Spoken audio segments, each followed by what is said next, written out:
देखिए sales tax में और जीएसटी में, ये आपका सेल्स टैक्स है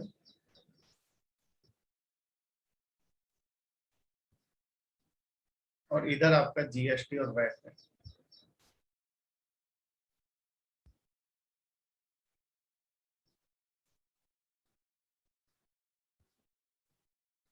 या भी आप जीएसटी लो, क्योंकि जीएसटी में गुड्स एंड सर्विसेज इंक्लूड है, वैट में सर्विसेज इंक्लूड नहीं। सेल्स टैक्स में क्या होता था, सेल्स टैक्स का मतलब है कि यहाँ पे कैस्केडिंग था। Cascading was there. Cascading means tax on tax. Tax on tax, ये चीज यहाँ पे खत्म हो गई है, ठीक है, यहाँ पे नहीं है। तो कैसे कैस्केडिंग होती है, क्योंकि यहाँ पे इनपुट, आपका इनपुट टैक्स क्रेडिट नहीं मिलता था। तो यहाँ पे जैसे कोई प्रोडक्ट आपका 10,000 का है, उसको आप जितनी बार बेचोगे, मान लो इस पर 10% टैक्स लगता है, तो आपने जब अगले किसी को बेचा तो ये 10,000 प्लस 1,000 इसका टैक्स,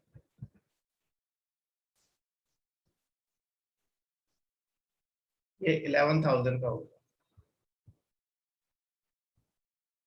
चलो मान लेते हैं अगला अपना कोई प्रॉफिट ऐड नहीं कर रहा, ये मान लेते कोई प्रॉफिट ऐड नहीं कर रहा, तो भी आप इसको आगे बेचोगे।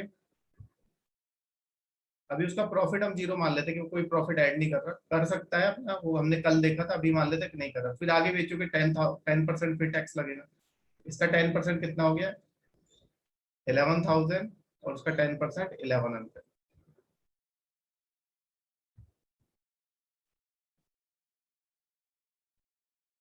आपका 1,210, ठीक है, 1100 हो गया, तो ये आपका 1,2,100 का टैक्स, ठीक है। अब अगर आपका यहाँ पे ये केस देखे, जीएसटी में क्या होगा,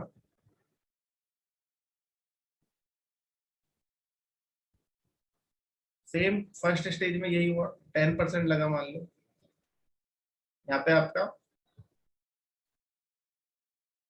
10,000 प्लस उस पे 1,000 टैक्स, आपका 11,000 हो गया, ठीक है। अब ये 11,000 है, पहले स्टेज में तो वही, अब आगे ये जब बिकेगा तो इस पे फिर से टैक्स लगेगा, लेकिन जो टैक्स एक बार लग चुका है,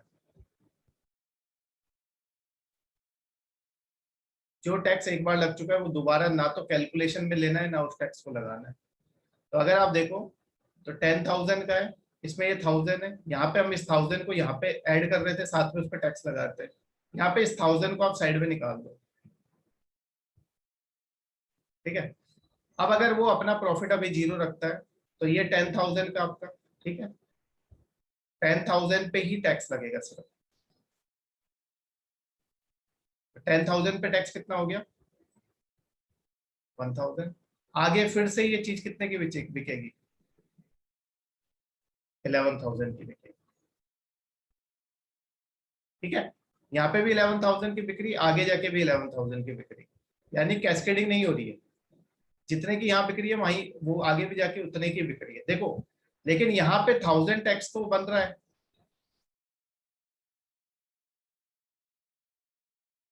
1,000 टैक्स तो बन रहा है ना, ठीक है। तो ये 1,000 टैक्स इसको पे करना पड़ेगा गवर्नमेंट को, तो इसको 1,000 टैक्स पे करना है, कौन सा वाला, ये वाला 1,000। लेकिन ये पहले ही यहाँ पे 1,000 पे करके आ चुका है गवर्नमेंट को उसी प्रोडक्ट पे, एक बार पे कर दिया, बार बार पे नहीं करना, यानी इसने ऑलरेडी 1,000 रुपीज पे कर चुका है। अभी उसको कितने पे करने, 1,000, तो दोनों को माइनस करोगे तो जीरो। ये है इनपुट टैक्स क्रेडिट, जो वो पहले ही पे कर चुका है उस पर उसको क्रेडिट मिल जाएगा। ये टैक्स वो पहले ही पे कर चुका है, तो इतना ही टैक्स उसका बन रहा है, तो वो उसको क्रेडिट में मिल जाएगा, तो इनपुट टैक्स क्रेडिट।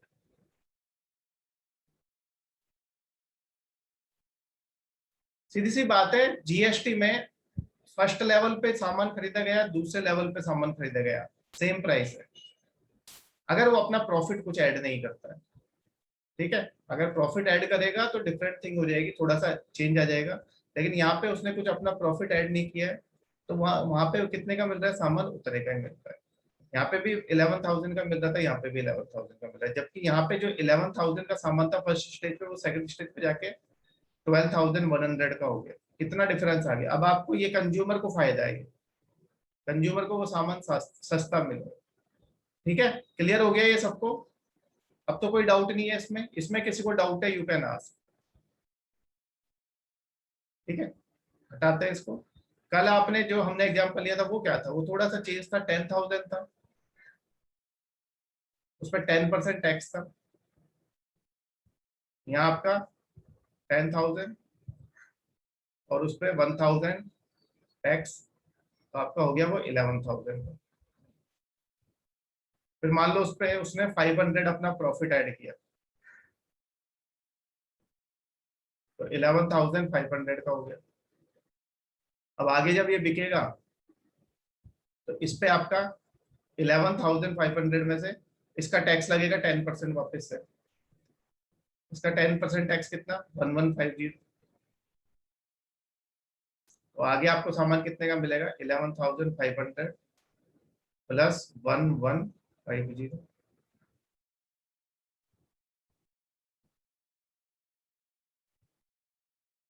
12,650 का। ठीक है, यहाँ पे क्या होगा, जीएसटी में सेम केस मैंने आपको बोला भी था कि पता करना कितने का मिलेगा सामान। तो यहाँ पे कोई दिक्कत नहीं है, आपका 10,000 का था जीएसटी के केस में, उस पर 10% लगा मान लो पहले जीएसटी, तो 10,000 का वो प्रोडक्ट है, उस पर 1,000 टैक्स लग गया। ठीक है, और मान लो 500 अपना प्रॉफिट लगाता है, यहाँ पे उसको तो 11,000 का पड़ा, लेकिन 500 वो अपना प्रॉफिट लगाता है, तो आगे वो बेचेगा 11,000 मान लो 500। ठीक है, ये यहाँ पे बेच रहा है आगे, ये टैक्स पहले ही पे किया जा चुका है। अब यहाँ पे देखो, यहाँ पे तो इस 1,000 पे हम वापस से टैक्स लगा रहे थे, यहाँ पे देखो आप, इसको सब जगह पे हम ऐड कर रहे थे। यहाँ पे ये 1,000 ऐड नहीं होगा जब आगे ये बिकेगा। तो जब ये आगे बिकेगा तो आप इस 1,000 को निकाल दो। ठीक है, इस 1,000 को निकाल दिया, तो अब टैक्स किस पे लगेगा, इस 10,000 पे और इस 500 पे। टैक्स कितना हो गया, 1050। और अब आपको प्रोडक्ट कितने का बिकेगा मिलेगा, ये वाला 1,000 तो निकाल दो, 10,000 और 500 कितना हो गया, 10,500, और उसमें क्या ऐड करना है, 1050।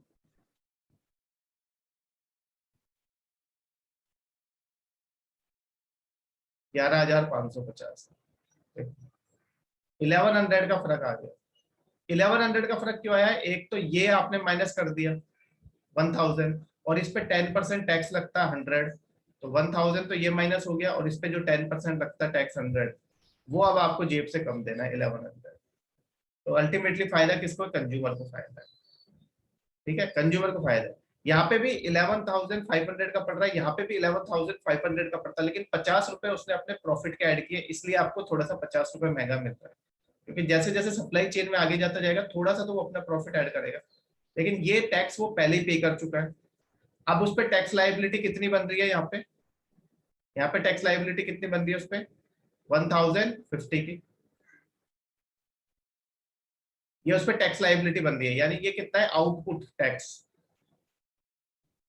इतना बन रहा है, लेकिन वो पहले ही कितना पे कर चुका है, 1,000 पे कर चुका है, तो वो उसको टैक्स क्रेडिट में मिल जाएगा कि भाई तुम पहले पे कर चुके हो, ये वापस पे नहीं करना। तो अब उसको कितना पे करना है, आउटपुट माइनस इनपुट, उसको सिर्फ 50 रुपीज टैक्स पे करना है, जो उसने यहाँ पे कमाया है एक्स्ट्रा आपसे। बस यहाँ पे देख लो ना आप, कितना फर्क पड़ रहा है। तो ये फायदा है आपका जीएसटी। जीएसटी में ये जो एक बार टैक्स लग गया, ये उसको बार बार नहीं देना, लेकिन यहाँ पे उसने 1,000 ऐड नहीं किया, यहाँ पे तो 1,000 देख के आया, लेकिन वो आगे ऐड नहीं कर रहा, तो उसका फायदा उसको कहाँ मिलेगा, उसको यहाँ पे टैक्स में फायदा। इस वजह से चीजें सस्ती हुई है। और आपको टैक्स का फायदा लेना है तो you have to produce the invoice, बिना बिल के आप नहीं बेच सकते। आपको सिर्फ ये एग्जांपल में ये समझ आना चाहिए कि एक बार ये जो टैक्स लग गया, ये बार बार कैलकुलेशन में नहीं लगेगा कहीं पे। This is all about your input tax credit. ठीक है, क्लियर? अब आगे चलते हैं, अब जीएसटी पढ़ लेते हैं। ठीक है, इसका स्क्रीनशॉट ले लो।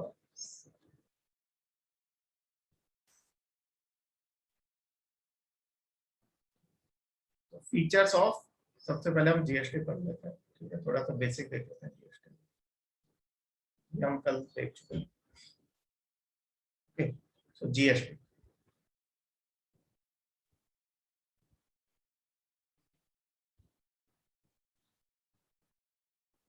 जीएसटी देखो लाने की कोशिश तो मैंने आपको पहले भी बोला था, 2000 से कर रहे हैं कोशिश को। 2000 से मतलब इस पे काम होना शुरू हो गया था, लेकिन कब आया हमारा, ये डेट आपको याद रखनी for your prelims. Biggest tax reform in India. Tax reform बहुत बड़ा टैक्स रिफॉर्म है, नो डाउट। इनडायरेक्ट टैक्सेस में जितना भी आपकी वो थी नॉन यूनिफॉर्मिटी थी, उसको खत्म कर दिया है।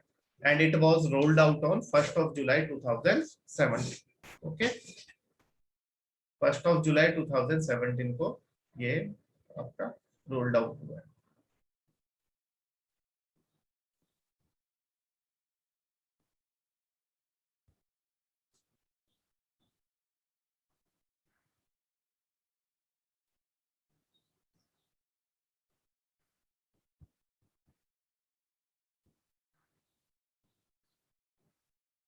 हाँ, तो यहाँ पे 1050 टैक्स देना पड़ रहा है ना, वहां पे तो और ज्यादा देना पड़ रहा था ना, लेकिन आपसे उसने 50 ही लिया ना। आपसे तो 50 रुपए लिया टैक्स उसने एक्स्ट्रा। 11,000 की चीज उसको पड़ी थी, वो उसने आपको कितने में दे दी? उसमें अपना उसका प्रॉफिट ऐड किया वो, और उस पर टैक्स बस वही तो ऐड किया। ठीक है, सेल्स टैक्स में तो आपको 1,550 नहीं देना पड़ रहा था वहां पे।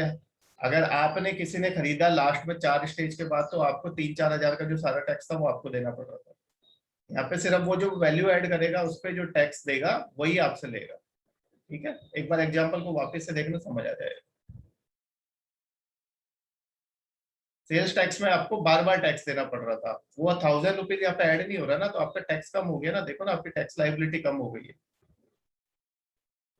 वहां पे आपको 10,000 की चीज बाद में जाके 12,650 की मिल रही है, यहाँ पे वही 11,550 की मिल रही है। 1100 का डिफरेंस है। तो 1100 आपको कम देना पड़ रहा है ना कंज्यूमर को जेब से। पहले आपका 1,000 टैक्स में भी लग रहा था, उस पर टैक्स भी लग रहा था। ठीक है, this is the difference. Okay, so जो आपका जीएसटी है वो 100 फर्स्ट अमेंडमेंट है कॉन्स्टिट्यूशन में, और जो बिल था वो 100 सेकंड बिल था। ऐसा क्यों है? क्योंकि काफी बिल लैप्स हो जाते हैं, ठीक है, पास नहीं हो पाते हैं। 100 सेकंड बिल था, और ये आपका 100 फर्स्ट अमेंडमेंट है। ये दोनों चीजें याद रखनी। ठीक है,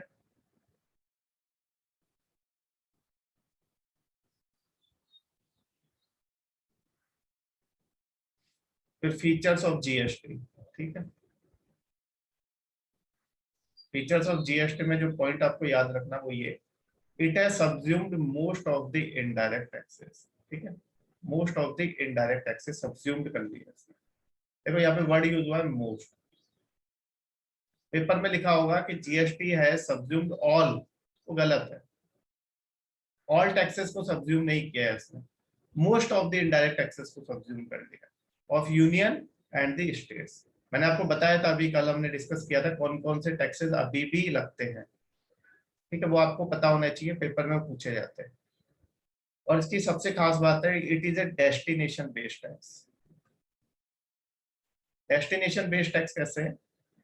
जैसे ये दो स्टेट है, मान लो ये हरियाणा है, और यहाँ पे आपका मान लो यूपी है। हरियाणा में कुछ भी मैन्युफैक्चर हुआ, अब वो जाके आपकी कहाँ है, यहाँ से, ठीक है, ट्रांसपोर्ट हुई, ठीक है, जाके यूपी में जाके सामान बिकता है, तो डेस्टिनेशन यूपी है।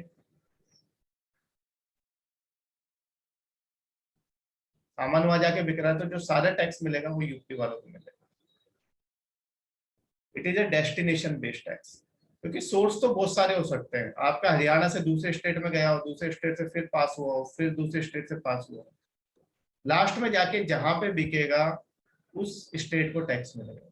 क्योंकि सोर्स आपके बहुत सारे हो सकते हैं, तो सोर्स पता करना मुश्किल होता है, इसलिए इसको डेस्टिनेशन बेस्ड टैक्स रखा है।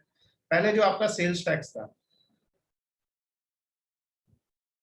अगर सेल्स टैक्स वाला केस होता है तो जहां से ओरिजिन हुआ उसको पैसा मिलता था टैक्स का।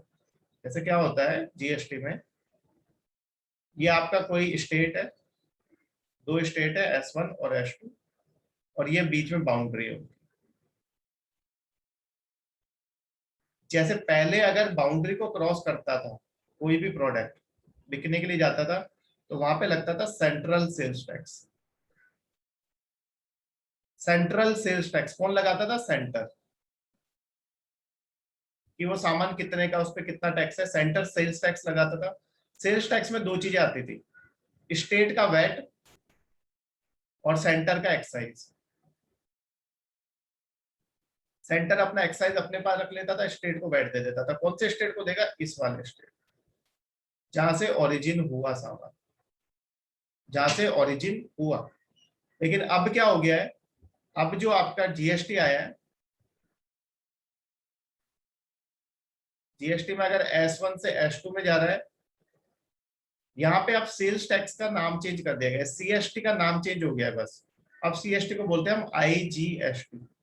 देखो जीएसटी कोई नया टैक्स नहीं है, GST is not a new tax, GST is just a modification. अभी आगे देखेंगे कैसे मॉडिफाई किया गया। तो सीएसटी को नाम बदल के IGST कर दिया गया, इंटीग्रेटेड जीएसटी।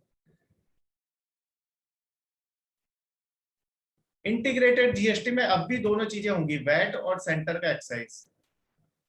लेकिन अब उस वैट का नाम कर दिया गया है स्टेट जीएसटी, और एक्साइज का कर दिया गया है सेंटर जीएसटी। तो अब भी टैक्स वही लग रहा है, बस ये है कि आपने जीएसटी में स्लैब्स बना दिए, फिर आपको बिल जनरेट करना पड़ेगा ऑनलाइन। पहले आपका ऑफलाइन वगैरह आप पे कर सकते थे, जब तक आपका ऑनलाइन बिल नहीं होगा आपका सामान आगे नहीं जा सकता।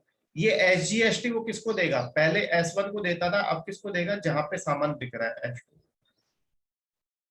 डेस्टिनेशन बेस्ड टैक्स है, जहां पे सामान जाके बिकेगा उसको टैक्स मिलेगा, ना कि जहां से ओरिजिन हुआ। ठीक है, तो ये खास बात है इस टैक्स की कि it is a destination based tax. ठीक है, अब देखो ये मैंने अभी आपको बोला ना, जीएसटी क्या है? एक वैट ही है होने को, तो it is a VAT, VAT में मॉडिफिकेशन किया गया है। लेकिन ये कैस्केडिंग इफेक्ट को खत्म कर देता है, जो वैट नहीं कर पा रहा था हर जगह, इट अवॉइड्स कैस्केडिंग इफेक्ट। कैसे? By input tax credit system. जिस चीज पे एक बार टैक्स लग गया उस पर बार बार टैक्स नहीं लगेगा, तो चीजें अपने आप सस्ती हो जाएंगी, कैस्केडिंग खत्म हो जाएगी। ठीक है, अब जीएसटी के कंपोनेंट्स देखो, यहाँ पे देखते हैं हम कि सिर्फ ये एक मॉडिफिकेशन ही है और कुछ नहीं। जीएसटी के कंपोनेंट्स कौन से? पहले है सेंटर जीएसटी। तो जो पहले एक्साइज लगता था, जो सेंटर लेती थी, सेंटर एक्साइज ड्यूटी जो लगती थी, उसका नाम बदल के अब सीजीएसटी कर दिया गया। जो स्टेट वैट लेता था उसका नाम बदल के अब SGST कर दिया गया। और जो पहले बॉर्डर क्रॉस करता था कोई भी प्रोडक्ट, और बॉर्डर क्रॉस करने पे उस पर सेंट्रल सेल्स टैक्स लगता था, CST लगता था, CST का नाम बदल के इंटीग्रेटेड जीएसटी कर दिया गया। ठीक है, तो क्या किया गया है? कुछ नहीं किया गया, नाम चेंज किया गया है। ये अगर आप यहाँ पे एक्साइज ड्यूटी लिखो, वैट लिखो, वो सेम चीज है जो आपका CGST और SGST है। फर्क क्या है? फर्क ये है कि आपने स्लैब्स बना दिए,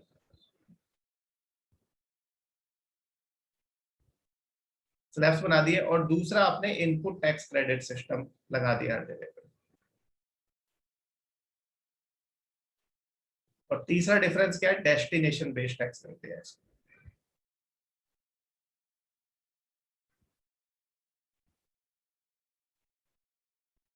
कैसे? जैसे मान लो ये अभी आपका देते हैं, कोई स्टेट है, वहां पे मान लो कोई है चीज जिसपे दोनों चीज लगती है, वैट भी लगता है और एक्साइज भी लगती है।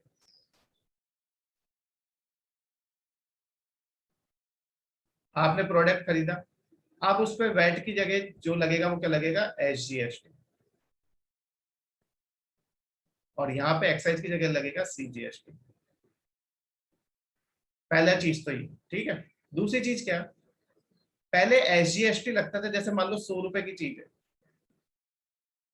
उस पर मान लो 10% आपका वैट है, पहले वैट मान लो 10% है, ठीक है। तो उस पर 10% वैट लगेगा, तो उसका 10 रुपए लग गया, तो ये चीज हो गई आपकी 110 की, ठीक है। फिर उस पे जाके आपका ये जो 110 है, इस पे आपका एक्साइज लगता है, मान लो एक्साइज भी 10% है आपका, तो वो चीज आपको पड़ी 121। ये कब था, जब वैट और एक्साइज लगता था। वैट और एक्साइज में क्या सिस्टम था, पहले वैट लगेगा जो प्रोडक्ट होगा, और जितना सामान का वैट लगने के बाद जो प्राइस आएगी उस पर एक्साइज लगता है। यहाँ पे भी कैस्केडिंग हो रही है,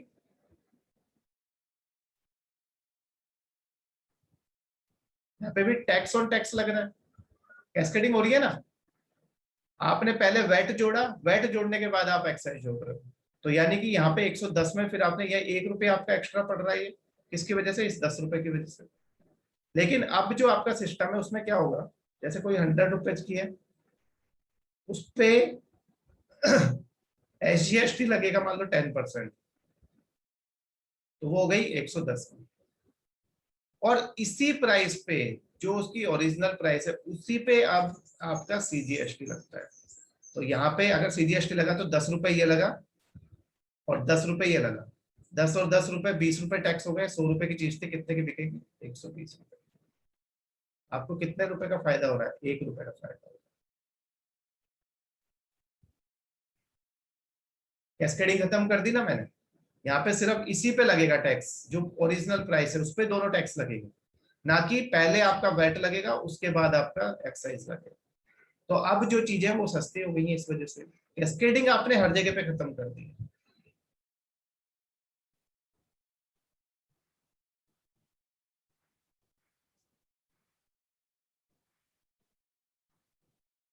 ठीक है, तो GST में जो आपके ये 3 कंपोनेंट है, ये कोई नए कंपोनेंट नहीं है, आपने पुराने कंपोनेंट्स का ही नाम चेंज किया है, लेकिन कुछ डिफरेंसेस है। कैस्केडिंग आपने हर लेवल पे खत्म कर दी है, यहाँ पे देखो कैस्केडिंग खत्म हो गई है। इसको हम कहते हैं, ठीक है, ये इसका स्क्रीनशॉट ले लो, इसको हम कहते हैं सेम बेस कंप्यूटेशन।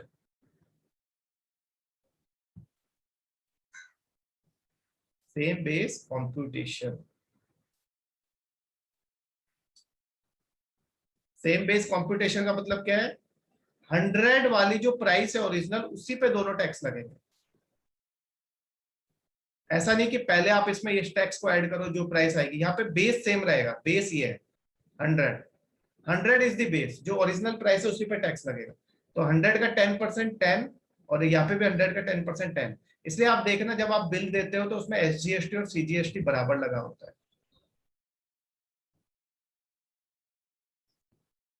उतना ही रहेगा जितना CGST रहेगा, उतना ही SGST रहेगा। पहले के बिल आप देखोगे तो वैट अलग होगा और एक्साइज ज्यादा होता था। क्यों, क्योंकि पहले वैट लगता था और जो प्राइस आती थी उस पर एक्साइज लगता था। So cascading was there, but now cascading has been eliminated, हर तरह से एलिमिनेट कर दी गई है। टैक्स इनपुट क्रेडिट सिस्टम दे दिया, साथ में ये कंप्यूटेशन जो आपने किया है सेम बेस पे किया है। तो ये आपके 3 कंपोनेंट है, ठीक है। दूसरी खास बात क्या है, ये जो IGST है, IGST is not a new tax, IGST कोई टैक्स नहीं है। IGST is a method of collecting tax, IGST is a method of collecting tax.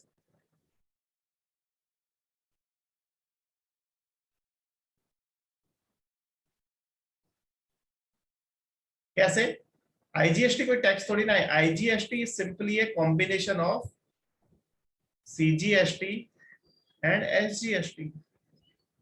तो ये कोई नया टैक्स थोड़ी ना है। वो तो जब भी आपका कोई भी प्रोडक्ट अगर स्टेट की बाउंड्री को क्रॉस करता है, तो यहाँ पे जो टैक्स लगाएगा वो आपका IGST है। उसमें से CGST सेंटर अपने पास रख लेता है और SGST स्टेट को दे देता है।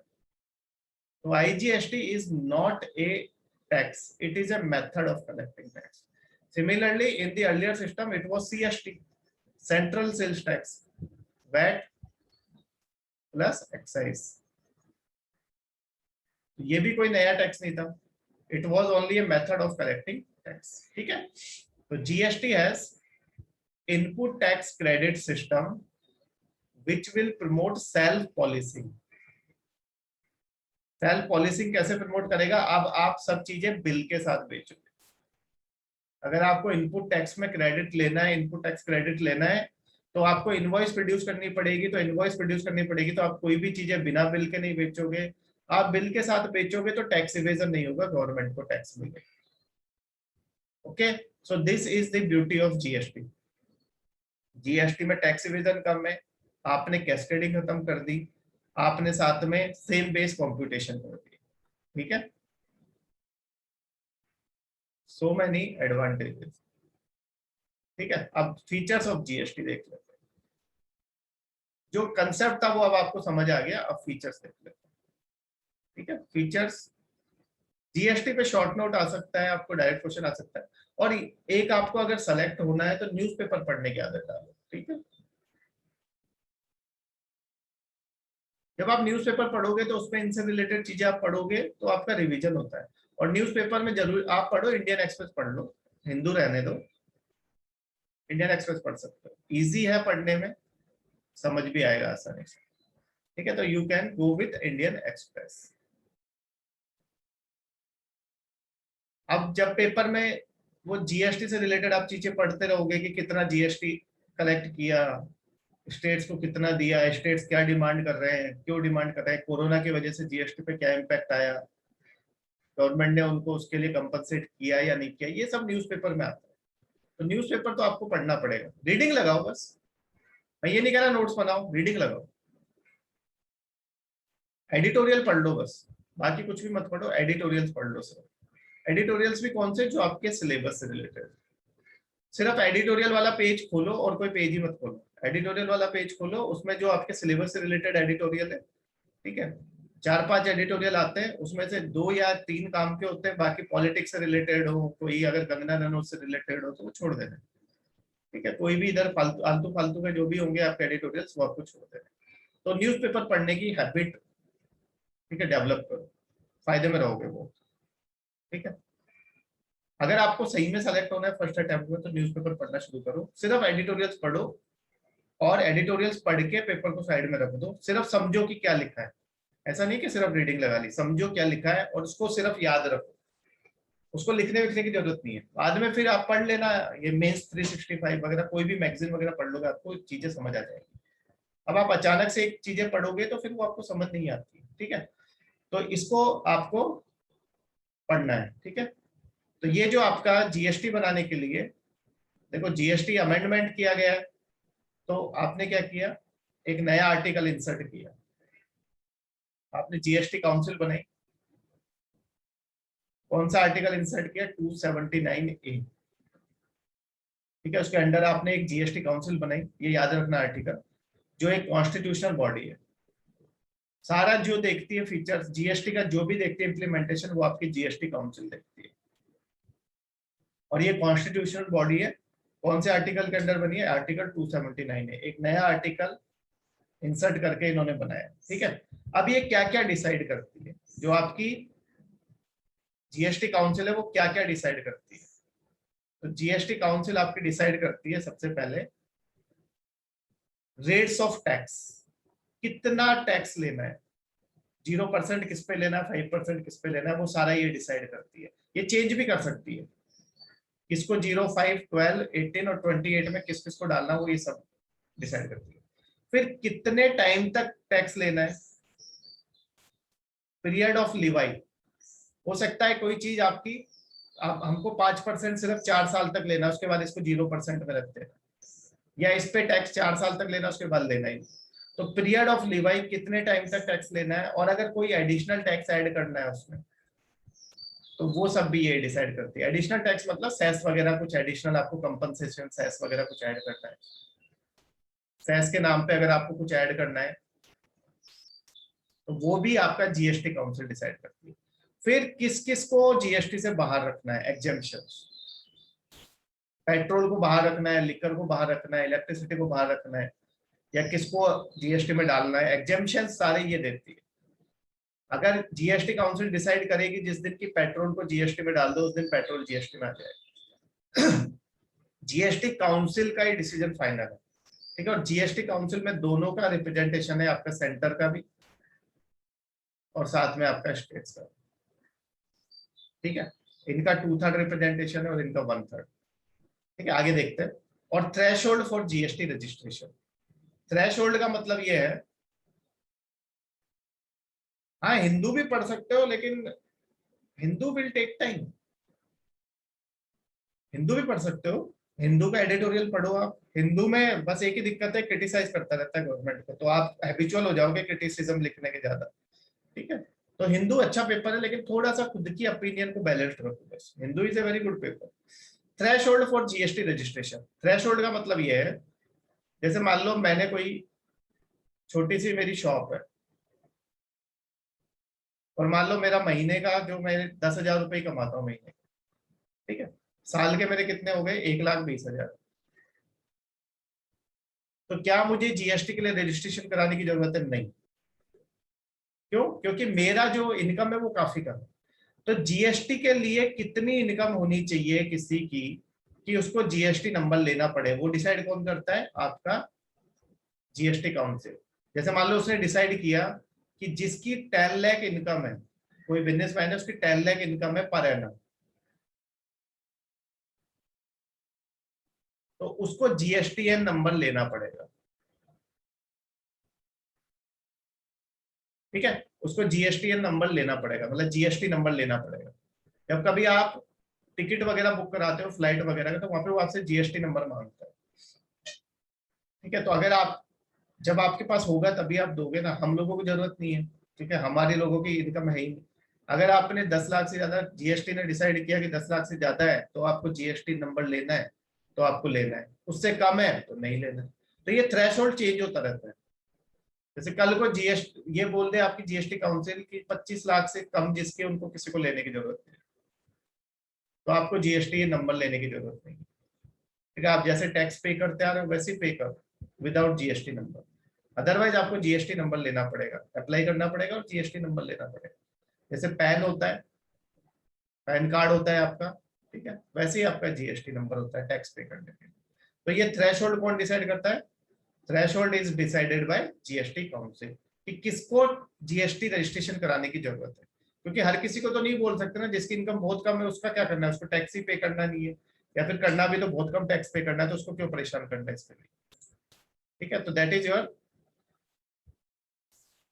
जीएसटी रजिस्ट्रेशन, ठीक है। अब जीएसटी काउंसिल में कौन कौन आता है? जीएसटी काउंसिल में आपका कौन कौन आता है, देखिए जीएसटी काउंसिल में मैंने अभी आपको बताया था दोनों लोग आते हैं। यूनियन फाइनेंस मिनिस्टर आता है सेंटर से,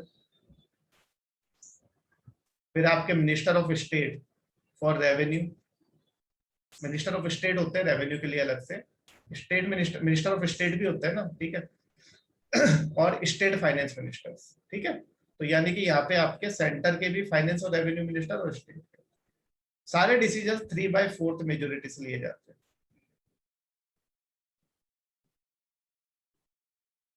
जैसे अगर आपके 100 लोग प्रेजेंट है, तो 100 में से जब 75 यस बोलेंगे तभी कोई डिसीजन आपका इम्प्लीमेंट हो, नहीं तो इम्प्लीमेंट नहीं होगा, ठीक है।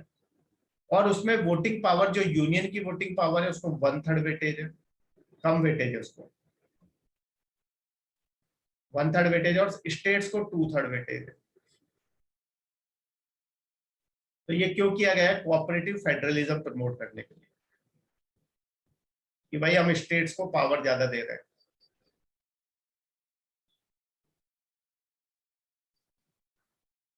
कोऑपरेटिव फेडरलिज्म प्रमोट करने के लिए ये सब किया गया है। लेकिन दिक्कत क्या है? दिक्कत ये है कि वोटिंग पावर आपकी स्टेट्स की ज्यादा है, सेंटर की कम है, ठीक है। लेकिन जो आपका वीटो पावर है,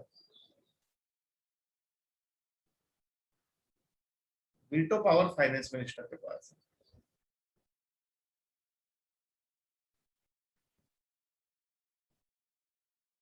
कौन से फाइनेंस मिनिस्टर के पास? यूनियन फाइनेंस मिनिस्टर के पास, मतलब ये वही वाली बात हो गई कि आपने पावर तो दी, लेकिन उस पावर का यूज तो तब करेंगे ना जब वो रियल पावर हो। जैसे प्रेसिडेंट है, प्रेसिडेंट को आपने पावर तो दे रखे, नाम जब हम पढ़ते हैं तो प्रेसिडेंट की इतनी सारी पावर्स पढ़ते हैं, लेकिन वो कोई भी काम अपना काउंसिल ऑफ मिनिस्टर्स की मर्जी के बिना नहीं कर सकता, which is headed by the prime minister. तो प्रेसिडेंट क्या है आपका फिर पावरलेस, ठीक है, टूथलेस हो गया एक तरह से। ऐसे ही यहाँ पे आपने स्टेट्स को पावर तो दी है, 2/3 वोटिंग पावर दी है उनको, लेकिन अगर स्टेट्स आपके अगेंस्ट भी जा रहे हैं तो सेंटर ने जो बोल दिया वही फाइनल है। क्यों? क्योंकि वीटो पावर किसके पास है? फाइनेंस मिनिस्टर के पास। तो इसलिए बोला जाता है कि जो जीएसटी है इसने स्टेट्स की फिस्कल ऑटोनॉमी को इरोड कर दिया है। फिस्कल ऑटोनॉमी को इरोड कर दिया है। नाम के लिए पावर है। पहली बात तो जीएसटी में कौन कौन सी चीजें एग्जाम्प्ट करी जाएंगी, कौन सी रखी जाएंगी, वो सब फाइनेंस मिनिस्टर, ये है आपकी जीएसटी काउंसिल डिसाइड करती है। वैट को आपने जीएसटी में इंक्लूड कर दिया, वैट से ही मेनली पैसा मिलता था स्टेट्स को। उसके बाद आपने वोटिंग पावर तो दी उनको, लेकिन साथ में आपने वीटो पावर किसको दे दी है? Finance minister. अब जीएसटी कैसे इंप्लीमेंट होगा? कोई तो आपको आईटी नेटवर्क तो चाहिए ना भाई, आईटी नेटवर्क तो चाहिए, आईटी इंफ्रास्ट्रक्चर। जैसे आप रेलवे का टिकट बुक कराते हो तो आईआरसीटीसी है, लाखों करोड़ों टिकट बुक होते हैं आपके, तो वो आईआरसीटीसी से होते हैं। तो आईआरसीटीसी का जो इंफ्रास्ट्रक्चर होता है वो काफी बिग चाहिए। क्यों? क्योंकि आपका अगर वो छोटा मोटा इंफ्रास्ट्रक्चर होगा तो हमेशा हैंग होता रहेगा वो, ठीक है, कभी आपका टिकट ही बुक नहीं होगा। लेकिन जीएसटी का तो और बड़ा इंफ्रास्ट्रक्चर चाहिए, क्योंकि आप इंडिया के किसी भी कोने से आप ऑनलाइन, जब भी जीएसटी आपको पे करना है, आपको ऑनलाइन ई वे बिल जनरेट करना है। जब भी आपको कोई भी सामान लेके जाना है, ई वे बिल आपको जनरेट करना है, तो वो ऑनलाइन जनरेट होगा। तो अगर आपकी साइट डाउन रहेगी तो कहाँ से वो सामान के लिए ई वे बिल जनरेट कर पाएगा? अपना सामान ही इधर से उधर नहीं ले जा पाएगा। और अगर आपका इधर से उधर ट्रांसपोर्ट नहीं होगा तो आपका इकोनॉमी बिल्कुल डाउन हो जाएगी। मुझे रॉ मटेरियल मंगाना है कहीं से, वो जब तक मेरे पास नहीं पहुंचेगा आगे फाइनल प्रोडक्ट नहीं बनेगा। जब तक वो नहीं बनेगा वो आगे बिकेगा नहीं, वो बिकेगा नहीं, मेरे को पैसा मिलेगा नहीं, मैं बैंक का पैसा नहीं दे पाऊंगा। तो इसलिए जीएसटी का जो इंफ्रास्ट्रक्चर है वो काफी बिग होना चाहिए, ताकि आप कहीं पे बैठ के कहीं से भी बिल जनरेट कर सको। इसलिए उसको जो प्रोवाइड कराता है वो इंफ्रास्ट्रक्चर, वो है GST, goods and services tax network. IT infrastructure ये प्रोवाइड कराता है। ठीक है, जीएसटी कंपनी है एक आपकी, ठीक है, प्राइवेट लिमिटेड कंपनी है। तो ये आपका जीएसटीएन जो है, goods and services tax network, ये आपका आईटी सपोर्ट प्रोवाइड कराता है पूरा, जैसा आईआर रेलवे के लिए आईआरसीटीसी प्रोवाइड कराता है। ठीक है, तो ये आपका पूरा का पूरा, ठीक है, सारा का सारा जो भी आपका होता है वो जीएसटी नेटवर्क आपका प्रोवाइड कराता है। ठीक है, ताकि आप कहीं से भी बैठ के बिल जनरेट कर सकें।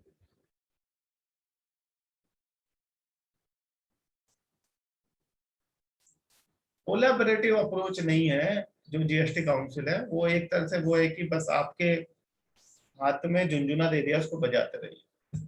ठीक है, प्रॉब्लम्स है स्टेट्स को, जीएसटी आने के बाद स्टेट्स है वो प्रॉब्लम।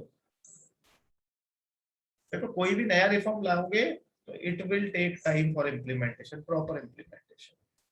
ठीक है, धीरे धीरे, लेकिन टाइम लगने के साथ, टाइम जैसे जैसे निकलेगा 4-5 साल में सब नॉर्मल हो जाएगा। ठीक है, फिर जीएसटी की आदत पड़ जाएगी, लेकिन कंज्यूमर को फायदा है अल्टीमेटली।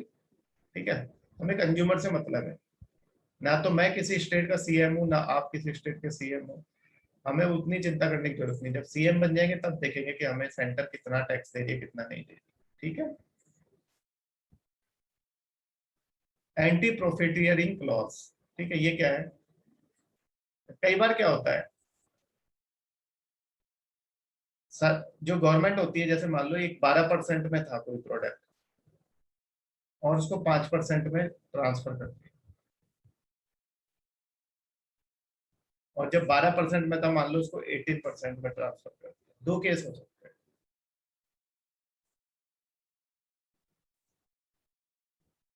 तो जब 18% में ट्रांसफर करेंगे तो जो शॉपकीपर है वो आपसे 18% टैक्स लेगा, बोलेगा आपसे ये 18% में चला गया, आपको 18% टैक्स देना पड़ेगा। ठीक है, लेकिन अगर उसको कम में कर दिया, तो वो आपको रिडक्शन का बेनिफिट नहीं देता था। वो अब भी क्या करेगा, वो आपसे 12% लेता रहेगा, क्योंकि आपके हिसाब से तो वो चीज उतने की है, लेकिन आपको नहीं पता वो चीज सस्ती हो चुकी है। तो 5% में चली गई है 12% की बजाय, वो अभी भी आपसे 12% ले रहा है, और 12% में से 5% गवर्नमेंट को दे देगा टैक्स में, और 7% जेब में रखता है। तो ये ऐसा ना हो, इसीलिए ये एंटी प्रॉफिटियरिंग क्लॉज लेके आए। एंटी प्रॉफिटियरिंग क्लॉज आपका क्या करता है, अगर आपने कोई भी चीज में टैक्स में रिडक्शन किया, तो उसका बेनिफिट आपको पास करना है कंज्यूमर को। अगर आप ऐसा नहीं करोगे तो आपके खिलाफ एक्शन हो सकता है, आपकी जो भी है आपका बिजनेस सील किया जा सकता है, आपको जेल हो सकती है। और वो सब कौन देखता है, एक बॉडी बनाई है हमने, नेशनल एंटी प्रॉफिटियरिंग अथॉरिटी, जो ये सब देखती है कि भाई रिडक्शन अगर किया तो वो बेनिफिट कंज्यूमर को पास हुआ है या नहीं हुआ है। So this clause makes it obligatory on businesses to pass on the benefits of reduction in rates of tax or from input tax credit to the consumer by way of proportionate reduction in the prices। ऐसा नहीं है कि वो जो आपका हमने देखा था सेल्स टैक्स में, आपका मोबाइल एक 12,650 का था, और इनपुट टैक्स क्रेडिट आने के बाद 11,550 का है, तो शॉपकीपर आपसे यही पैसा लेता है। क्यों? क्योंकि उसको तो आगे 1,000 रुपए का फायदा मिल रहा है ना इनपुट टैक्स क्रेडिट में, तो वो आपसे चार्ज क्यों कर रहा है? आपको वो इतने में देगा। अगर नहीं है तो आप केस कर सकते हो, ठीक है, वो फिर देख लेगी, नेशनल एंटी प्रॉफिटियरिंग अथॉरिटी देख लेगी। खैर इतने जागरूक हम है नहीं। हमने, आप में से कितने लोगों ने कंज्यूमर कोर्ट गए होंगे? एक कंज्यूमर ऐप आती है, अगर आपको कभी कोई दिक्कत हो, कंज्यूमर ऐप करके आती है। खैर JNK में नेट तो चलता नहीं, क्या करें, नेट चलता है तो लाइट नहीं आती है, ठीक है, सारी समस्या है। थोड़ी सी बारिश आ जाएगी, बंद कर देंगे, ठीक है। यहाँ मुंबई में आप देखो, रात से तो ऐसी बारिश हो रही है जैसे मुझे लग रहा है जैसे कि ना, मतलब होता है ना कि बारिश क्या हो रही, गोलियां चल रही है, ऐसे बारिश हो रही है। लेकिन यहाँ पे आपकी जो इलेक्ट्रिसिटी है, मतलब कट, पावर कट नहीं होता है बिल्कुल भी। जब से मैं आया हूँ, देखो I am in Mumbai for around 2 years, एक सेकंड के लिए भी पावर कट नहीं देखा मैं, एक सेकंड के लिए। समझते हो आप बात को? एक सेकंड के लिए पावर कट नहीं है यहाँ, ठीक है। तो ऐसे ही थोड़ी ना लोग मुंबई मुंबई करते हैं। दिल्ली में मैंने देखा बहुत पावर कट होता है, मुंबई में पावर कट नहीं, ठीक है। जम्मू में तो आती ही नहीं है, करंट ही नहीं आता है।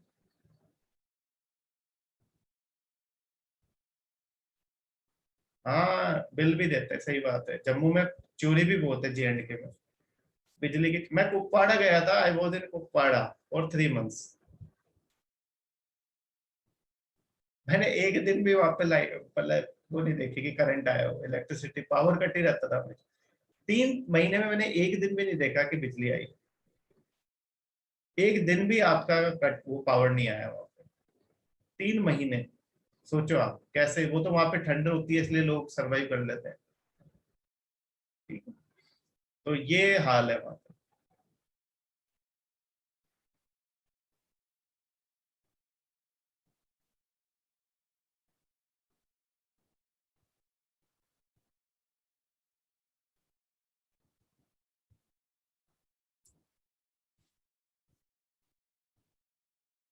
ठीक है, कोई नहीं, जो भी है बिल बिल वो छोड़ो आप, चलो हम आगे बढ़ते हैं, ठीक है। यूपी में आप चले जाओ, वहां पे भी इलेक्ट्रिसिटी का यही हाल है, ठीक है। अब चोरी तो होती है, देखो चोरी तो हमने सामने होते हुए देखी है, ठीक है। लोग तार डाल देते हैं रात को, AC जैसे, वहां पे क्या सिस्टम है ना, आपके AC लगा देते हैं, तो AC वो आपके लाइनमैन को पैसा दे देते हैं, फिर 10 AC चलाओ, 20 AC चलाओ। हम सिर्फ अपना सोचते हैं ना, देश का कौन सोचता है, ठीक है।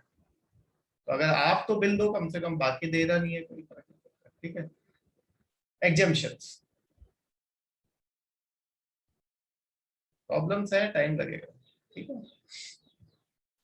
There are certain exemptions, exemptions भी आपका GST काउंसिल डिसाइड करती है, ठीक है। अब वो टॉपिक खत्म हो गया इलेक्ट्रिसिटी वाला, अभी आप यहाँ पढ़िए। तो जैसे अल्कोहल, ठीक है, alcohol for human consumption, first thing. Second, real estate and petroleum products, ठीक है। एजुकेशन, प्राइमरी एजुकेशन को बाहर रखा है, जो आपकी गवर्नमेंट प्रोवाइड कराती है, कोचिंग वगैरह नहीं, कोचिंग अलग चीज है। हेल्थ केयर, इलेक्ट्रिसिटी, ये बाहर है। और ये सब चीजें कब इंक्लूड होंगी जीएसटी में? When GST council will decide. बार बार मांग उठती है ना पेट्रोलियम को इंक्लूड करने की। कैसे कर सकते हैं? पेट्रोल पे सेंटर को बहुत ज्यादा टैक्सेस मिलता है, जीएसटी में आप 28 से ज्यादा नहीं ले सकते। अल्कोहल बहुत से स्टेट्स के रेवेन्यू का बहुत बड़ा पार्ट है।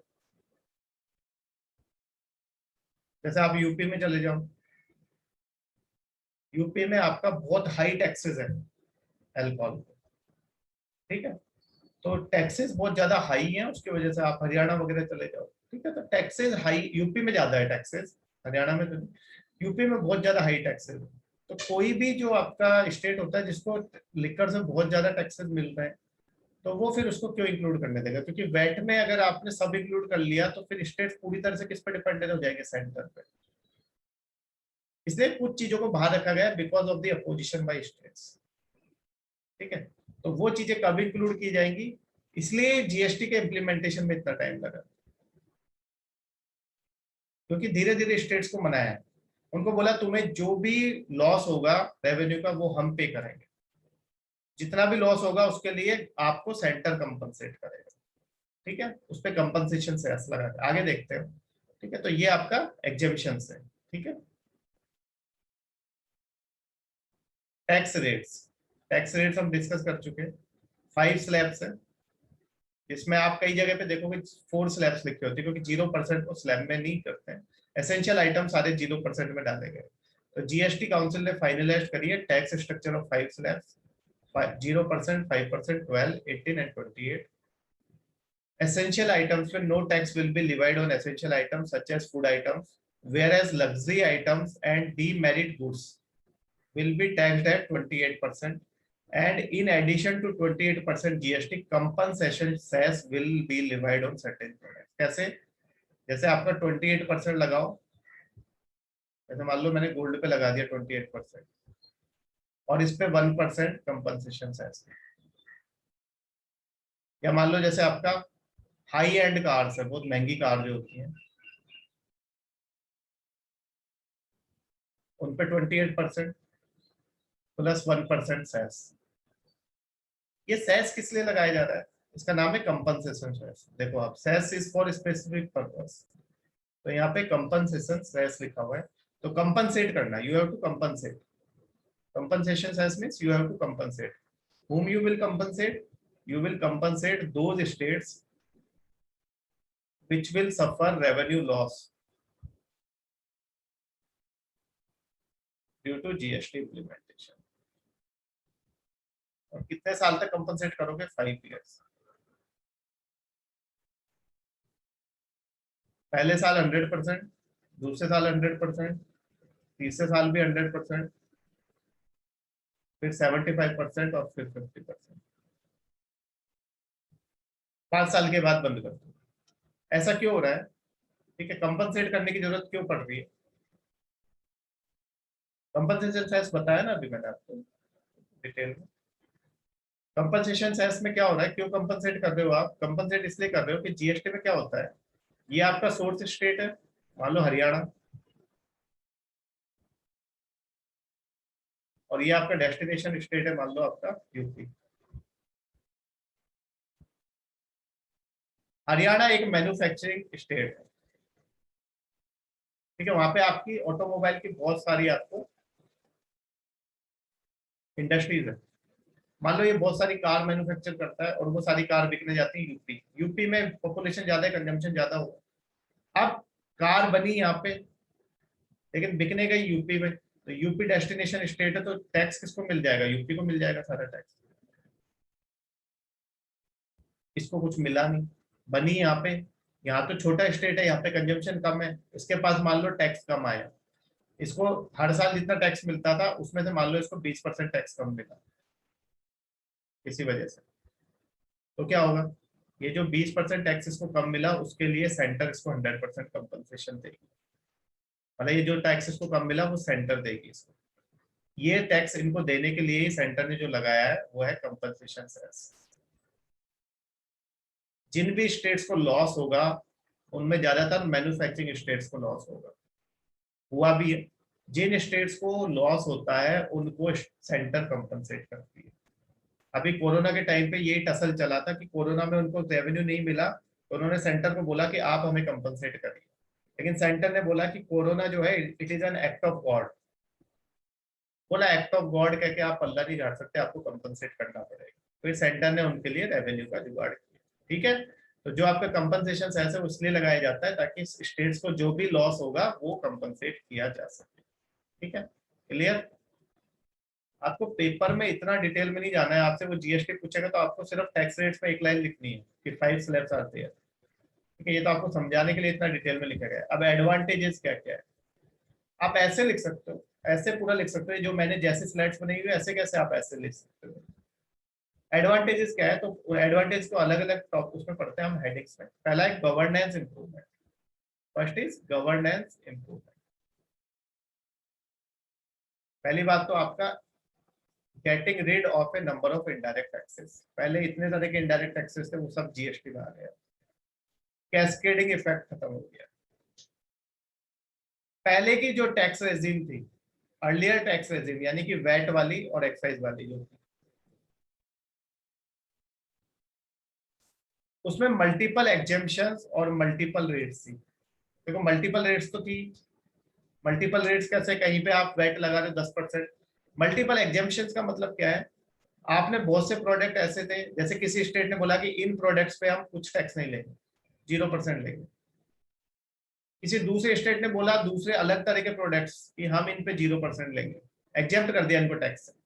ऐसे करके अलग अलग स्टेट्स ने अलग अलग एग्जेम्पशंस रखे हुए थे। लेकिन अब जीएसटी में एक ही है कि सब जगह पे 0% वाले हर स्टेट में आपके एग्जेम्प्टेड रहेंगे, उन पे कोई टैक्स नहीं लगेगा। तो क्या आ गई, एक यूनिफॉर्मिटी आ गई। वो यूनिफॉर्मिटी आपकी उसमें नहीं थी। ठीक है, वो यूनिफॉर्मिटी आपकी जीएसटी में आ गई। तो पहला आपका गवर्नेंस इंप्रूवमेंट में इनडायरेक्ट टैक्सेस बहुत सारे थे वो हट गए, कैस्केडिंग इफेक्ट खत्म हो गया, और जो आपके मल्टीपल एग्जेम्पशंस और मल्टीपल रेट्स थी वो आपकी खत्म हो गई। ठीक है, जीएसटी हम समझ चुके हैं, बस अब पढ़ना ही है क्या क्या लिखा है।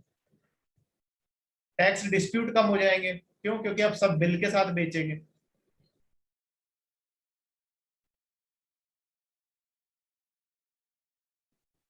बिल के साथ बेचेंगे तो किसी से आपको टैक्स लाइबिलिटी नहीं बनेगी, कोई कोर्ट वोट जाने की जरूरत नहीं है, सब बिल के साथ बेचेंगे। ठीक है, फिर अपने आप टैक्स इवेजन चेक हो जाएगा, क्योंकि कंप्लायंस आपका इंप्रूव हो जाएगा। क्यों, क्योंकि इनपुट टैक्स क्रेडिट लेना है तो बिल चाहिए।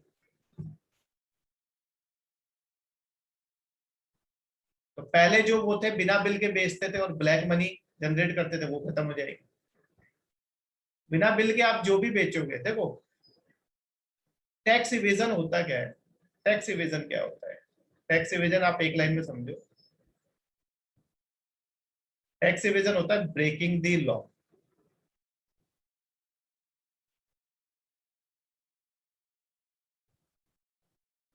Breaking the law. ठीक है, तो आप लॉ क्या ब्रेक कर रहे हो, आपको टैक्स देना है जिसपे आपकी टैक्स लाइबिलिटी बनती है। अगर आपका 1 रुपए का भी टैक्स बनता है और वो टैक्स आप नहीं दे रहे तो आप टैक्स इवेजन कर रहे हैं। किसी भी तरह की टैक्स चोरी टैक्स इवेजन, और वो आपका सीधा सीधा ब्लैक मनी जनरेट करती है। क्योंकि आप आज 1 रुपए टैक्स में चोरी कर रहे हो, कल को 100 रुपए करोगे, परसों को 1000 रुपए करोगे, फिर 10,000 चोरी करोगे, वो तो ब्लैक मनी में जा रही है ना। वो तो गवर्नमेंट को, जो गवर्नमेंट को टैक्स में पैसा मिलना चाहिए था, सीधा सा लॉजिक है, गवर्नमेंट को जो टैक्स में पैसा मिलना चाहिए था, अगर वो गवर्नमेंट को टैक्स में पैसा नहीं मिल रहा है तो वो ब्लैक मनी में जा रहा है।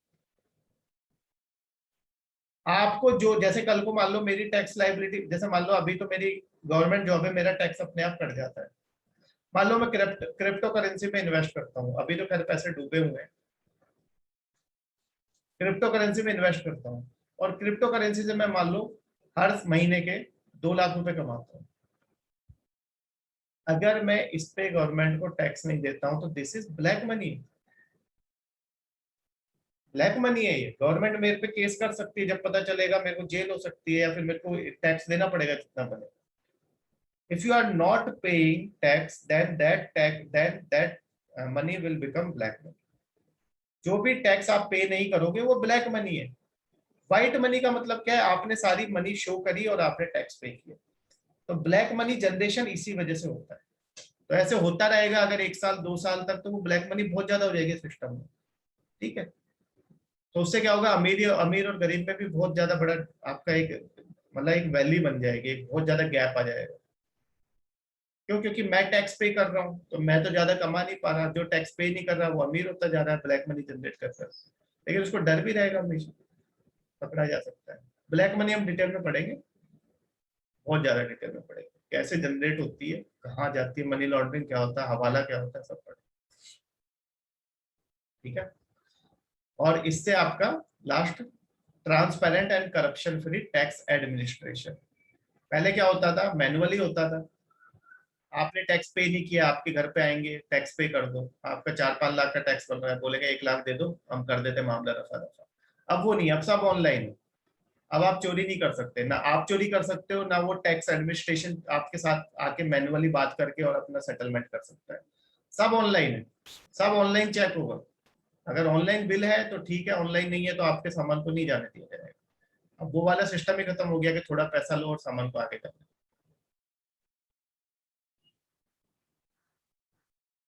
सेकंड है कोऑपरेटिव फेडरलिज्म।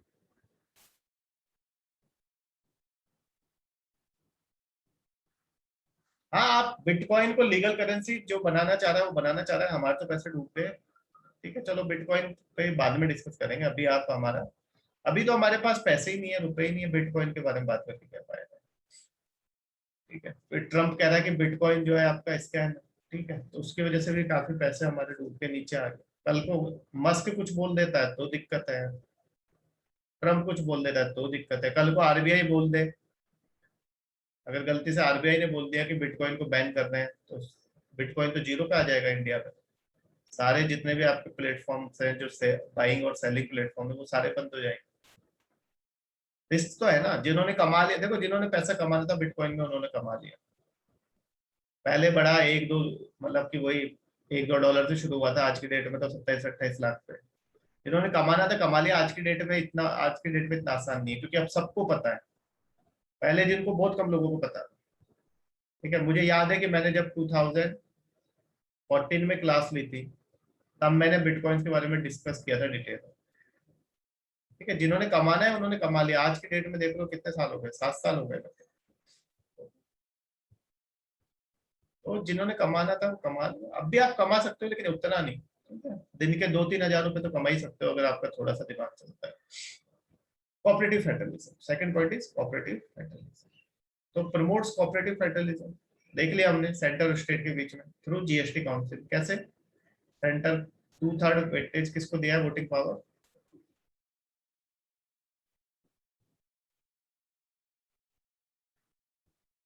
स्टेट्स को। साथ में कंपनसेशन, वो भी कंसेप्ट लेके आया कि भाई तुम नहीं कमा पा रहे तो वी विल कंपनसेट यू, उसके लिए कंपनसेशन सेस कराया। ठीक है, तो मतलब कोऑपरेटिव फेडरलिज्म प्रमोट करने की कोशिश की गई है। Okay, economy improvement. इकोनॉमी में क्या इंप्रूवमेंट आएगा इससे? पहला गवर्नेंस था, दूसरा कोऑपरेटिव फेडरलिज्म, और इकोनॉमी में क्या क्या इंप्रूवमेंट आएगा वो देख लेते हैं।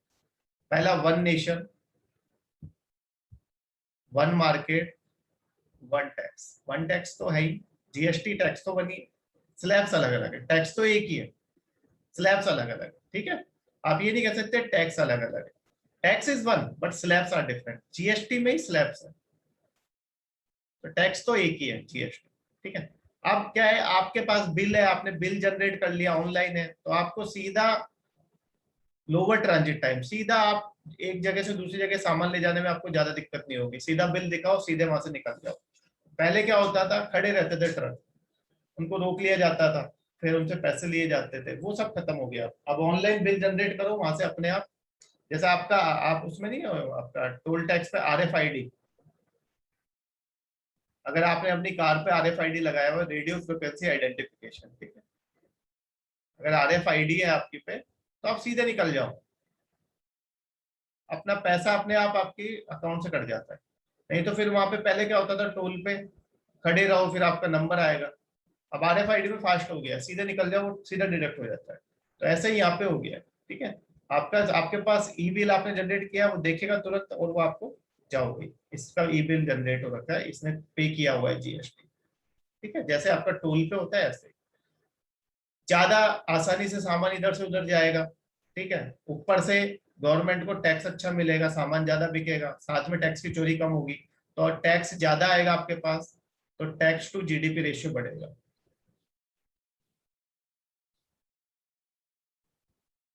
टैक्स टू GDP रेशियो एक कंट्री की इकोनॉमी की कंडीशन बताता है। जैसे मान लो मेरी GDP 100 है और टैक्स मेरे पास 10 आ रहा है।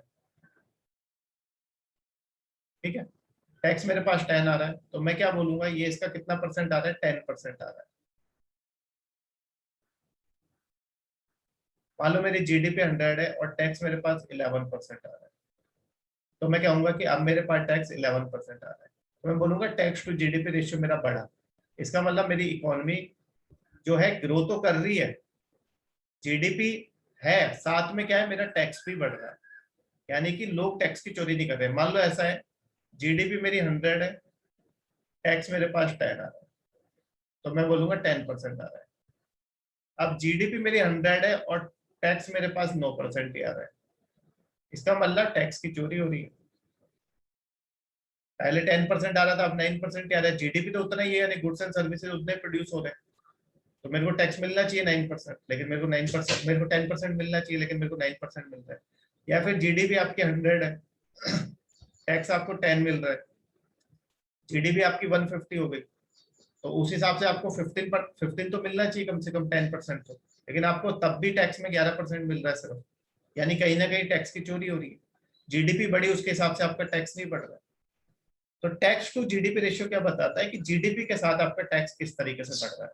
जितना अच्छा आपका टैक्स टू GDP रेशियो रहेगा, यानी कि कंट्री में उतना ही ज्यादा अच्छे से कंट्री ग्रो कर रही है और साथ में टैक्स भी मिल रहा है अच्छे से, टैक्स की चोरी कर। ठीक है, क्लियर। तो टैक्स टू GDP रेशियो आगे डिटेल में पढ़ेंगे।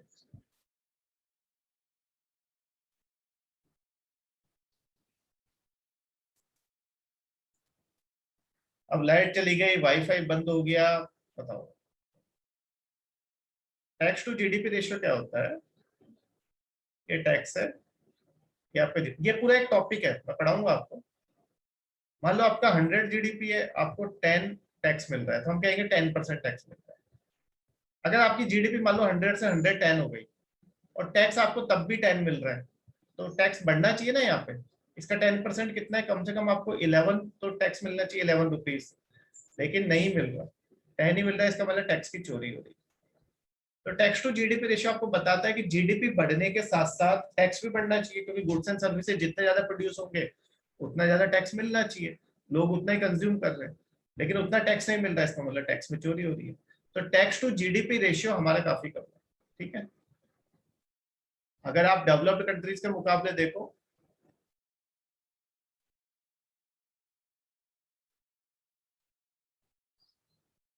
डेवलप्ड कंट्री जो है आपकी, ठीक है, उनका आपका 26% के आसपास रहता है, हमारा 10% के आसपास। तो टैक्स टू GDP रेशियो आपका काफी कम है हमारा, इसका मतलब टैक्स की काफी चोरी होती है। ठीक है, और यहाँ पे जो टैक्स है ना, इस टैक्स में दोनों टैक्स आते हैं, डायरेक्ट टैक्स भी और इनडायरेक्ट टैक्स भी। अभी तो हम GST की बात कर रहे हैं, तो GST में तो इसमें दोनों टैक्स आते हैं, डायरेक्ट टैक्स भी और इनडायरेक्ट टैक्स भी। निकालोगे कैसे, आपके दोनों टैक्स से देख लो कितना मिल रहा है सरकार को पैसा, दोनों टैक्स से टोटल टैक्स निकाल लो, और हमारी कंट्री की GDP कितनी है, दोनों को डिवाइड कर दो, आपका टैक्स टू GDP रेशियो आ जाएगा। ठीक है, तो टैक्स टू GDP रेशियो, अगर आपका टैक्स अच्छा है, ज्यादा मिल रहा है, तो ये ज्यादा आएगा टैक्स टू GDP रेशियो, तो वो क्या बताएगा कि टैक्स की चोरी कम है। लेकिन हमारे यहाँ पे डायरेक्ट टैक्स में तो बहुत ज्यादा चोरी होती है और बहुत कम लोग टैक्स पे करते हैं, तो इस वजह से हमारा टैक्स टू GDP रेशियो काफी कम है। इनडायरेक्ट टैक्सेस में चोरी थोड़ी मुश्किल है, और ये थोड़े ज्यादा भी है, वाइडर बेस है इनका। ठीक है, और GST आने के बाद इसमें चोरी और कम हो जाएगी, तो इस वजह से यहाँ लिखा गया है कि थोड़ा सा आपका टैक्स टू GDP रेशियो बढ़ेगा। ठीक है, ease of doing business, ease of doing business अब आसानी हो गई है आपको, ठीक है। पहले ये पेपर दिखाओ, वो पेपर दिखाओ, अब सीधा आपका बिल पे करो और सीधे निकलो, ठीक है। ईज ऑफ डूइंग बिजनेस में इंडिया ने अपना, वैसे भी ईज ऑफ डूइंग बिजनेस एक आपका क्या है, ईज ऑफ डूइंग बिजनेस की रैंकिंग आपका कौन निकालता है, वर्ल्ड बैंक।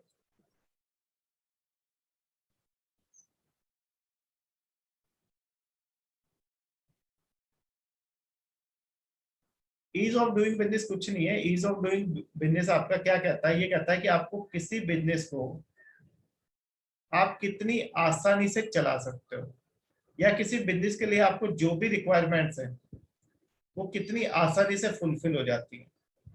आपको कोई बिजनेस करने के लिए बिल्डिंग बनाने की जरूरत है, कंस्ट्रक्शन चाहिए, कंस्ट्रक्शन परमिट चाहिए, वो कितनी आसानी से अवेलेबल हो जाता है।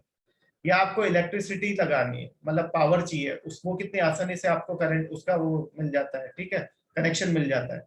ये सब चीजें, इसमें टैक्स आप कितनी आसानी से पे कर सकते हो, तो अब यहाँ पे आप टैक्स बहुत आसानी से पे कर सकते हो।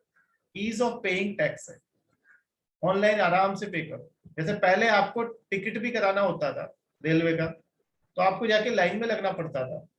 अपने व्हीकल से जाओगे या फिर ट्रांसपोर्ट का कुछ भी पब्लिक ट्रांसपोर्ट यूज करके जाओगे, वहां पे लाइन में खड़े रहोगे, गर्मी में, बारिश में, सर्दी में। अब घर में आराम से बैठ के चाय पीते हुए अपना टिकट कराओ आराम से, जाओ। और पहले तो प्रिंट आउट भी लेना पड़ता था, प्रिंट आउट की जरूरत नहीं है, सीधा मोबाइल में दिखाओ। तो इसको कहते हैं ईज ऑफ डूइंग बिजनेस। अब कितनी आसानी से आप चीजें कर सकते हो, कोई भी काम आपका कितनी आसानी से हो रहा है वो। जैसे हम बोले पहले पासपोर्ट और ये पासपोर्ट हमें लेने के लिए कितने चक्कर काटने पड़ते थे, आजकल सब ऑनलाइन हो जाता है। लाइसेंस के लिए ऑनलाइन अप्लाई करो, ड्राइविंग टेस्ट तो आपको देने जाना पड़ेगा, कई जगह पे तो वो भी नहीं देते हैं, खैर उसकी बात नहीं करते हैं, रिकॉर्ड हो रहा है, ठीक है। तो आपका ड्राइविंग लाइसेंस के लिए आप ऑनलाइन अप्लाई कर सकते हो। चीजें आसान हुई है ना, डिजिटाइजेशन की वजह से चीजें आसान हुई है। तो यहाँ पे भी ऐसा ही है, ठीक है? आराम से कहीं पे भी बैठ के आप अपना बिल पे कर सकते हो, जनरेट कर सकते हो, ठीक है। अब रूल बेस्ड हो गया मैनेजमेंट, रूल के हिसाब से चलेंगी चीजें, कोई अपनी मर्जी से नहीं कि भाई तेरे ट्रक का ये पेपर नहीं है, वो पेपर नहीं है, सब रूल बेस्ड हो गया। अगर आपने बिल जनरेट किया हुआ है, जाइए आप, ठीक है। किसको किस में कितना रखना है, 0% में किसको रखना है, 5% में कितना रखना है, वो फिक्स है, रूल बना दिया गया है, स्लैब्स बना दी गई, ठीक है। तो ये आपके इकोनॉमी में इंप्रूवमेंट है। आपको इनपुट टैक्स क्रेडिट चाहिए तो इनवॉइस चाहिए, थ्रेश होल्ड फिक्स कर दिया है, ठीक है, रजिस्ट्रेशन के लिए। तो इकोनॉमी में इस तरह से इंप्रूवमेंट। फिर कंज्यूमर्स को क्या फायदा होगा, सीधी सी बात है, मैंने आपको एक एग्जांपल दिया था, प्राइसेस कम आ जाएगा, it will bring down the prices of the essential commodities and will reduce the inflation. बिल्कुल सही है, प्राइसेस कम हुई है, इसमें नो डाउट, ठीक है। आप उठा के देख लेना, कंपेयर कर लेना जीएसटी से पहले वाली प्राइसेस और अब की प्राइसेस। थोड़ा बहुत इन्फ्लेशन की वजह से तो थोड़ी प्राइसेस बढ़ती हैं, लेकिन अगर जीएसटी नहीं होता तो ज्यादा इन्फ्लेशन का असर दिखता है, वो अब थोड़ा कम दिखता है।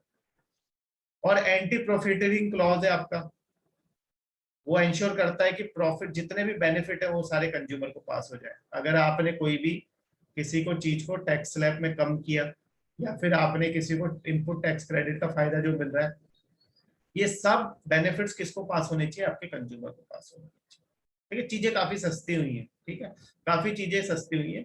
एक आध चीज महंगी भी हुई है सर्विसेज वगैरह में, लेकिन वो इतना चलता है, ठीक है। हिंदू वाला लिखेगा, अब हिंदू वाले ने तो बहुत आर्टिकल लिखे हैं, ये महंगा हो गया, वो महंगा हो गया, लेकिन जीएसटी से काफी चीजें सही हुई हैं। और दूसरा आपका सेम बेस कंप्यूटेशन है, सबसे बड़ी बात है, ठीक है।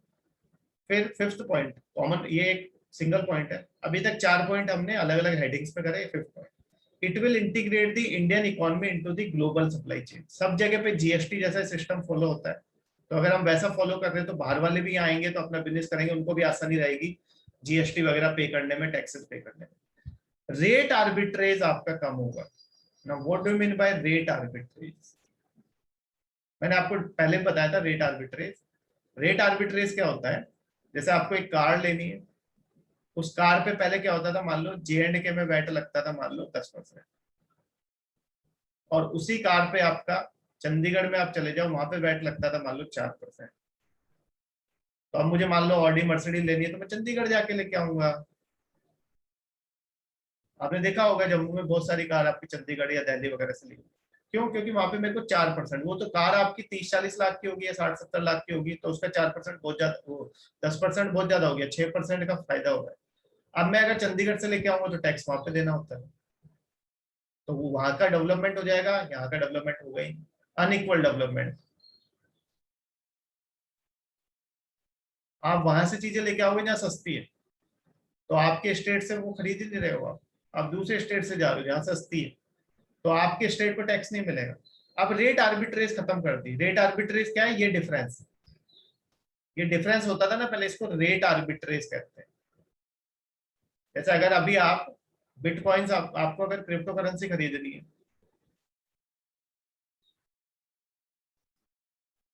तो अगर आप अलग अलग प्लेटफॉर्म से खरीदोगे, जैसे दो प्लेटफॉर्म मैं आपको बताता हूँ, कॉइन डीसीएक्स, एक आपका मान लो वजीर ऐप एक्स है। इन दोनों में भी जो भी आपकी क्रिप्टो करेंसी है उनकी रेट में डिफरेंस होता है। This is rate arbitrage. ठीक है, अब ऐसा सिस्टम हो कि मैं यहां से खरीदूं सस्ता और उसको थोड़ा सा महंगा यहाँ बेच दूं, तो मैं कितना प्रॉफिट कमा लूं। तो यहाँ पे ये जो स्टॉक एक्सचेंजेस होते हैं वहां पे भी थोड़ा सा फर्क होता है स्टॉक्स में। तो रेट आर्बिट्रेज में क्या होता है, जब कोई एक ही चीज दो जगह पे, एक जगह पे थोड़ी सस्ती होती है, एक जगह पे थोड़ी महंगी होती है, उसको हम कहते हैं रेट आर्बिट्रेज। दोनों की रेट में फर्क है। तो अगर आपका एक पे वैट आप 10% लगा रहे हो, दूसरे पे वैट आप 4, जैसे पेट्रोल है, पेट्रोल की प्राइस में हर स्टेट में अलग अलग क्यों है? क्योंकि हर स्टेट का वैट अलग अलग है। हर स्टेट का वैट अलग अलग है, उस पर अलग अलग लगा रहा है ना वैट। सेंटर तो अपना सेम लगा रहा है एक्साइज ड्यूटी, लेकिन स्टेट अपना वैट अलग अलग लगा रहा है। तो हर स्टेट में हर सिटी में आपका अलग अलग है। जो आपका यहाँ पे महाराष्ट्र में पेट्रोल के प्राइसेस होंगे उससे अलग होंगे राजस्थान में, दिल्ली में अलग होंगे। तो वो टैक्सेस अलग अलग है, ये रेट आर्बिट्रेज है। मान लो मैं राजस्थान में रहता हूँ हरियाणा के बॉर्डर पे, और मान लो हरियाणा राजस्थान में पेट्रोल 10 रुपए महंगा है, वहां पे 10 रुपए सस्ता है, या 2 रुपए सस्ता है 2 रुपए महंगा है। मेरे पास 4 गाड़ियां, जाऊंगा चारों गाड़ियों को फुल करा के लाऊंगा। ठीक है, 2-2 रुपए बचेंगे तो सब में कम से कम 40-40 50-50 लीटर पेट्रोल तो डलेगा। तो इसको कहते हैं रेट आर्बिट्रेज। अगर आप एक जगह पे सस्ता है तो वहां से लेके आओगे। तो पहले ऐसा ही होता था वैट में, लेकिन अब क्या है, इन सबको किसमें डाल दिया, जीएसटी में।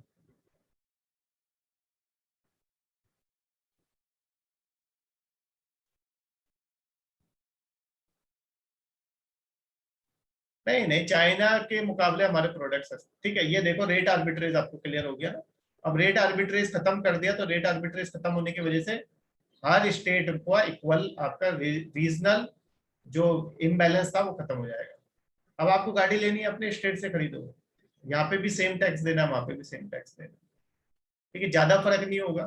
थोड़ा बहुत रोड टैक्स का फर्क हो सकता है, तो वो इतना नहीं होता कि आप जाओगे गाड़ी लेके अपना खर्चा करके चंडीगढ़ जाओगे वहां से लेके आओगे।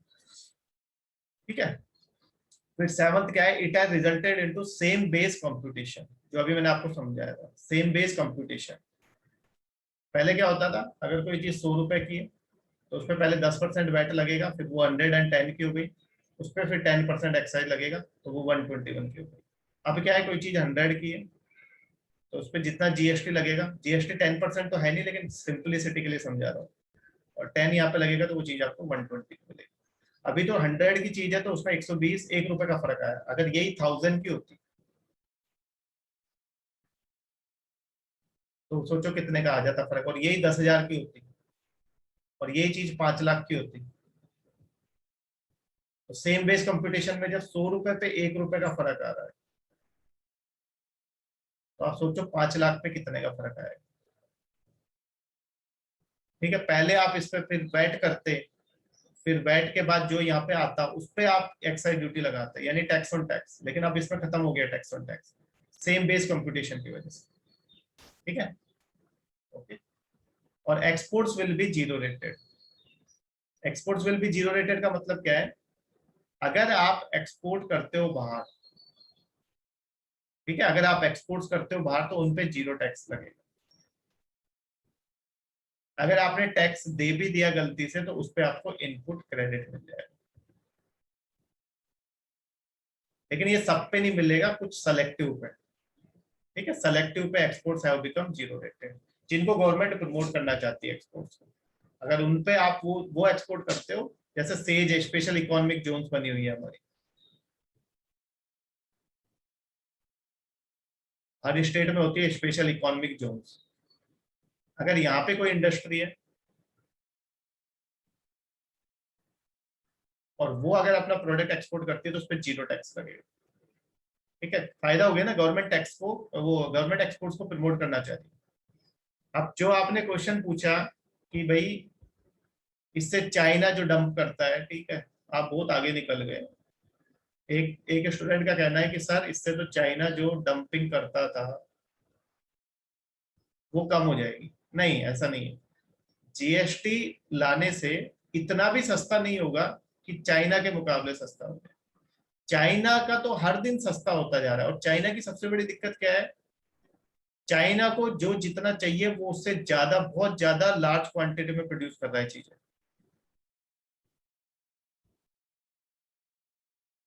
अगर उसको 10 की जरूरत है तो वो 10 के बजाय 1000 प्रोड्यूस कर रहा है। इसलिए वो नए मार्केट्स खोज रहा है। जो उसका बेल्ट एंड रोड इनिशिएटिव है वो इसी वजह से है, क्योंकि उसको पता है कि आपका अब जो ये इधर का मार्केट है, इंडिया वगैरह का, यूएस वगैरह का, वो तो अब पूरी तरह से सेचुरेट हो चुका है, सेचुरेशन आ चुका है। वहां तो जितना प्रोडक्ट वो बेच सकता था बेच रहा है, उसके बाद भी उसका प्रोडक्ट बच जा रहा है। तो उसको नया मार्केट चाहिए, कहाँ पे, यूरोप वगैरह में। तो इसलिए वो बेल्ट एंड रोड इनिशिएटिव से सारी चीजों को कनेक्ट करता है। दूसरी चीज क्या है, बेल्ट एंड रोड इनिशिएटिव, उसको पता है कि इतना बड़ा प्रोजेक्ट है तो कभी भी इसमें लोग ऑब्जेक्शन दिखा सकते हैं, इसलिए वो अपनी मिलिट्री पावर को भी डेवलप कर रहा है साथ के साथ।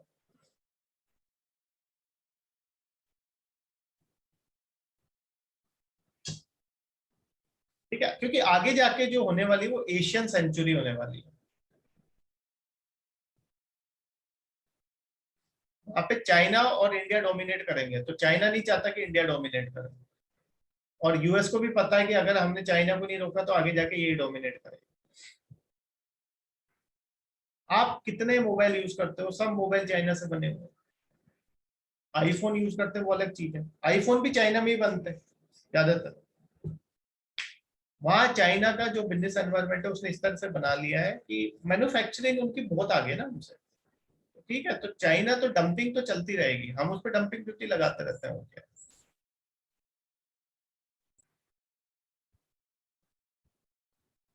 नहीं नहीं, लेवल प्लेइंग फील्ड पे इट विल टेक टाइम। अगर हम इम्प्रूव करेंगे तो क्या चाइना इम्प्रूव नहीं करेगा?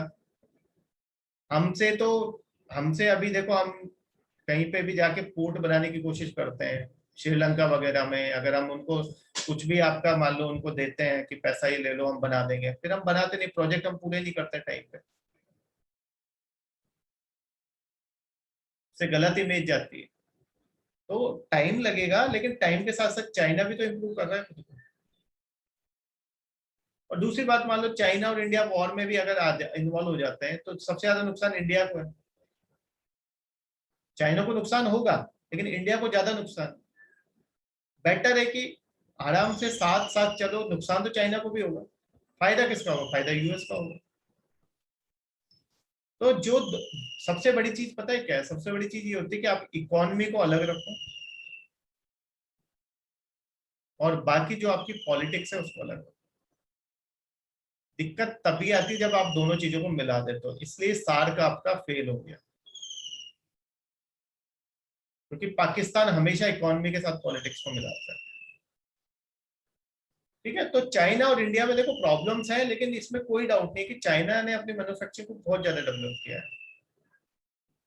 ठीक है, हमारे यहाँ के तो पॉलिटिशियंस इतने करप्ट है, क्या कर सकते हैं बताओ, वो तो अपना सोचते हैं ना सिर्फ। नहीं तो इंडिया में रिसोर्सेज हैं, इंडिया में डेमोग्राफिक डिविडेंड है, ठीक है, कर सकते हैं। ठीक है, लेकिन आप देख लो ना, चाइना ने पेंडेमिक कोरोना को भी कितनी जल्दी, मतलब किस तरह से हैंडल किया, हमारा देख लो हैंडलिंग, फर्क है ना दोनों में। तो आप ये नहीं कह सकते, being a nationalist is a different thing and being a realist is a different thing, you have to accept.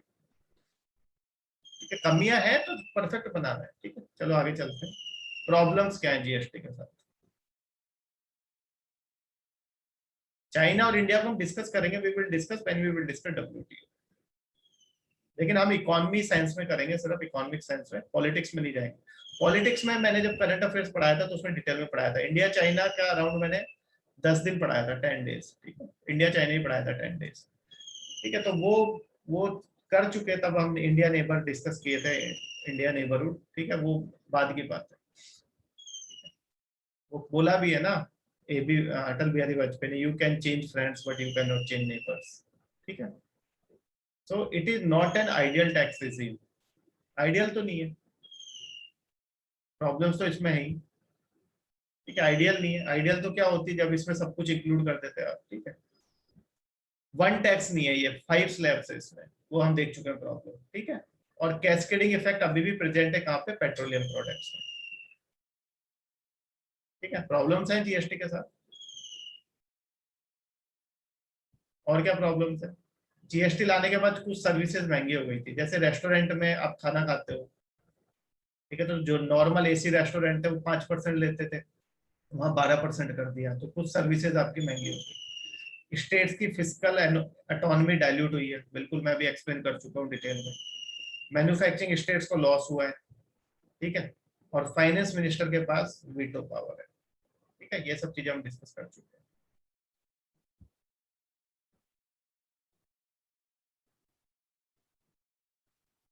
Way forward क्या है, ठीक है, पेपर में इसी तरीके से लिखना होता है। एग्जेम्प्टेड गुड्स को जीएसटी में लेके आओ,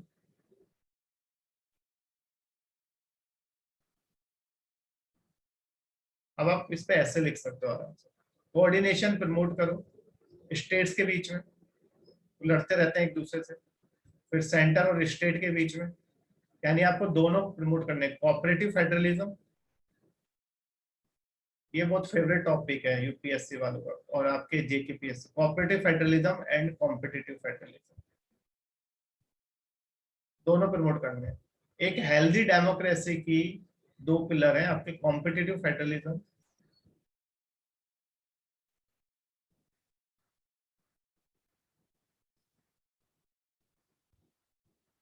कॉम्पिटिटिव फेडरलिज्म का मतलब स्टेट्स के बीच में 28 स्टेट्स हैं,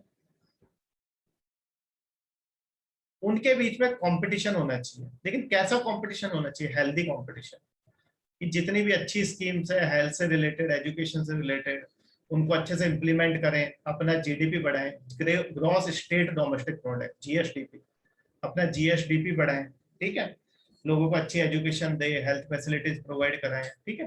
तो ये सब आपका स्टेट्स को एक दूसरे के साथ कॉम्पीट करना है कि हम दूसरे स्टेट से कितना अच्छा परफॉर्म कर सकते हैं, वो आपका कॉम्पिटिटिव फेडरलिज्म है। जैसे अभी आपका, आप स्टूडेंट्स हो सब, आप सब स्टूडेंट्स एक दूसरे से कॉम्पीट करो कि कौन ज्यादा मार्क्स लाता है, सब पढ़ोगे फिर, वो कोऑपरेटिव, वो आपका कॉम्पिटिटिव फेडरलिज्म, लेकिन हेल्दी कॉम्पिटिशन, ठीक है, हेल्दी कॉम्पिटिशन। ऐसा नहीं कि दूसरे के ज्यादा मार्क्स आते हैं तो दूसरे दिन उसको किडनैप करा लिया कि इसके ज्यादा मार्क्स आ रहे हैं, वो हेल्दी कॉम्पिटिशन नहीं। या किसी पे ब्लेम कर दिया कि ये तो चीटिंग, आप हेल्दी कॉम्पिटिशन का मतलब पढ़ाई करो अच्छे से। ऐसे स्टेट्स को हेल्दी कंपटीशन करना है, जितने भी स्कीम सेंटर इंप्लीमेंट कर लाता है उन सबको अच्छे से इंप्लीमेंट करना है, खुद की स्कीम्स को अच्छे से इंप्लीमेंट करना है, गरीबों का ध्यान रखना है, स्टूडेंट्स का ध्यान रखना है, ठीक है, हॉस्पिटल्स बनाने अच्छे, फ्री में मेडिसिन देनी है, जो बीपीएल है उनको खाना देना है, पीडीएस अच्छे से इंप्लीमेंट करना है, लीकेज रोकना है, ठीक है। तो ये सब चीजें, जो टैक्स में पैसा आ रहा है उसको सही जगह पे यूज करना है। दूसरा है कोऑपरेटिव फेडरलिज्म, कोऑपरेटिव अभी मेरा और आप स्टूडेंट्स के बीच का है, ठीक है, मैं यहाँ से डिलीवर कर रहा हूँ ज्यादा से ज्यादा, अच्छे से अच्छे कोशिश कर रहा हूँ कि आपको ज्यादा अच्छी नॉलेज मिले, आगे आप आगे जाके उस नॉलेज को यूज करके सेलेक्ट हो सकते। वो कॉर्पोरेट, ये आपका क्वेश्चन है कॉर्पोरेटिव फेडरलिज्म। हम लोगों के बीच में कंपटीशन नहीं है, क्यों कंपटीशन नहीं है, आपका अलग लेवल है, मेरा अलग है, ठीक है, मुझे आपके साथ कॉम्पीट नहीं करना है, आपका अलग फील्ड है, मेरा अलग फील्ड है, तो आप आपस में जब कॉम्पीट करोगे दैट इज कॉम्पिटिटिव फेडरलिज्म। और जब मैं और आप कर रहे हैं दूसरे से कॉपरेट कर रहे हैं, आज मेरी बात ध्यान से सुन दो, क्लास में बदतमीजी नहीं कर रहे हो, मैं आपको आराम से पढ़ा रहा हूँ, सब चीजें डिस्कस कर रहे हैं, सब डाउट्स क्लियर कर रहे हैं, ये कोऑपरेटिव फेडरलिज्म। तो ऐसे ही सेंटर और स्टेट जब प्यार से, सेंटर स्टेट्स की हेल्प करता है, सेंटर के पास ज्यादा पैसा है, सेंटर ज्यादा पावरफुल है, तो जब सेंटर स्टेट्स की हेल्प करता है तो वो कोऑपरेटिव फेडरलिज्म है। तो कोऑपरेटिव फेडरलिज्म होना बहुत जरूरी है। नहीं तो अगर किसी स्टेट में मान लो सेंटर में कोई और सरकार है और स्टेट्स में अलग तरीके की सरकार है, तो उनमें कभी बनेगी ही नहीं, तो डेवलपमेंट ही नहीं होगा किसी स्टेट का, ठीक है। और जब तक आपका पूरा कंट्री, हमारा क्या स्टेट से ही तो मिलके बना है, तो स्टेट का डेवलपमेंट होगा तो कंट्री का डेवलपमेंट होगा, तो कोऑपरेटिव फेडरलिज्म इज मस्ट। फिर कॉम्पिटिटिव फेडरलिज्म भी बहुत जरूरी है। और नीति आयोग इसलिए बोलता है, कॉम्पिटिटिव फेडरलिज्म की बात करता है, बोलता है ये हेल्दी होना बहुत जरूरी है। और उसने ये भी बोला है कि जो स्टेट अच्छा परफॉर्म करेंगे उनको परफॉर्मेंस ग्रांट दी जाए।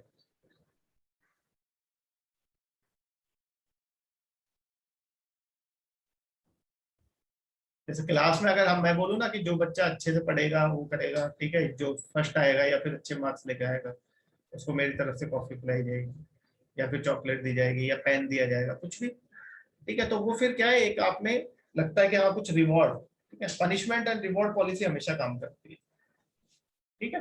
तो जब आप जॉब में जाओगे तो आपको पता चलेगा वहां पे आपका परफॉर्मेंस रिलेट पीआरपी होता है, आपका परफॉर्मेंस आपकी भरी जाएगी पार, मैंने आपको बताया भी था, ठीक है। परफॉर्मेंस मैनेजमेंट सिस्टम होता है, मैंने आपको बताया था ना जब हमने क्या दिया था, इंद्रधनुष प्लान जब पढ़ा था।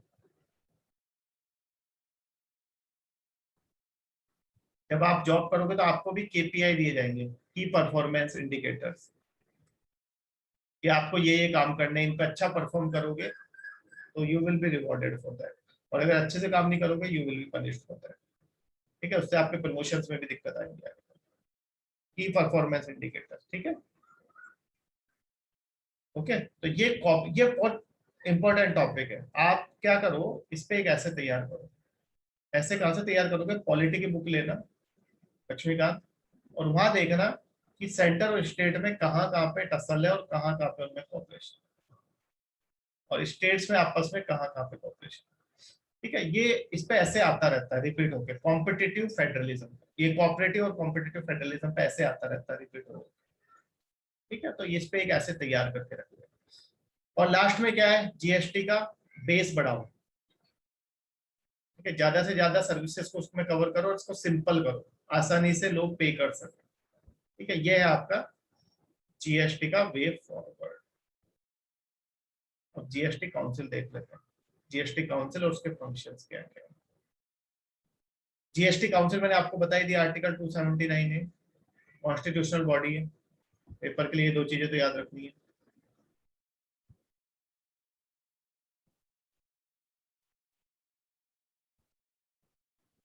मेरा वीडियो ऑफ है क्या, पता नहीं।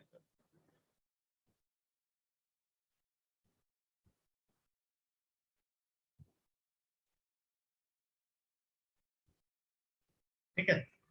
सो पहला जीएसटी काउंसिल क्या डिसाइड करेगी, it decide about union and state taxes. कौन कौन से टैक्सेस है यूनियन और स्टेट के, surcharge, cess etcetera, which are to be subsumed under GST. कौन कौन से टैक्सेस जीएसटी में डाल दें।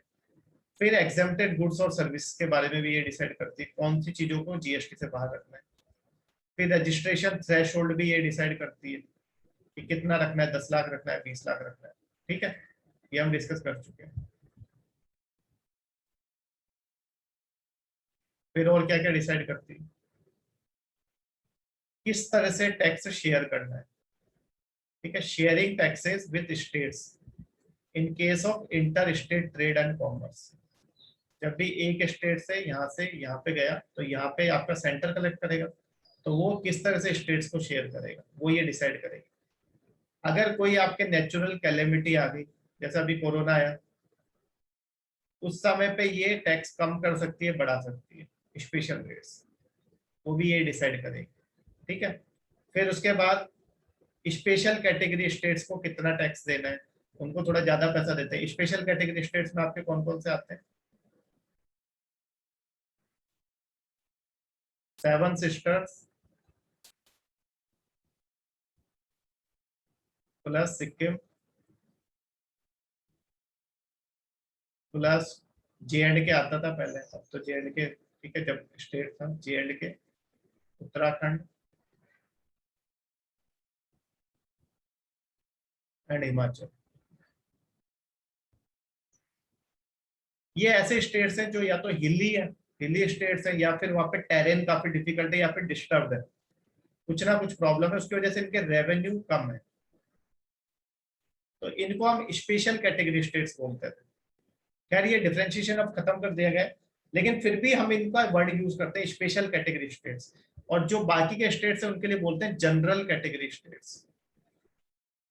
तो ये जैसे जॉब्स में दिया जाता है ना रिजर्वेशन, वैसे यहाँ पे इनको रिजर्वेशन दे रखा है 11 स्टेट्स को, कि इनका रेवेन्यू कम है यहाँ पे डिफिकल्ट है टेरेन और इनके रेवेन्यू के सोर्सेज कम है, डिस्टर्ब रहते हैं, तो इस वजह से इनको रिसोर्सेज कम है, तो कम इनके पास रेवेन्यू आता है, तो इनको एक्स्ट्रा रेवेन्यू दिया जाता है।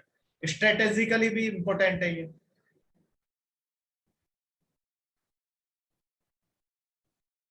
जैसे नॉर्थ ईस्ट आपका, उसका ध्यान रखना ही पड़ेगा, क्योंकि वो बिल्कुल आपका अलग जाके पड़ा हुआ है। अगर वहां पे कोई भी दिक्कत हो तो सेपरेटिज्म की टेंडेंसीज वहां पे कुछ ज्यादा है। JNK का बॉर्डर लगता है आपका, ठीक है, तो उसको भी संभाल के रखना है। उत्तराखंड हिमाचल आपके हिली टेरेन है वहां पे काफी, ठीक है, तो इसलिए इन सब का, इन सबको स्पेशल ज्यादा पैसा दिया जाता था। तो इनको कितना पैसा देना है ज्यादा, वो भी डिसाइड कौन करता है, GST का, ठीक है। और लास्ट में आपका अगर कोई डिस्प्यूट हो टैक्स को लेके, किसी भी तरह का कोई डिस्प्यूट हो, तो उसके लिए एक डिस्प्यूट सेटलमेंट मैकेनिज्म भी GST काउंसिल ही लेके आया है। GST काउंसिल डिसाइड करेगा किस तरह से क्लियर होगा डिस्प्यूट, ठीक है। तो ये है आपके GST काउंसिल के functions. Okay, now next topic is budget reforms. Budget reforms is new topic that we will see tomorrow, ठीक है। तो आज के लिए इतना।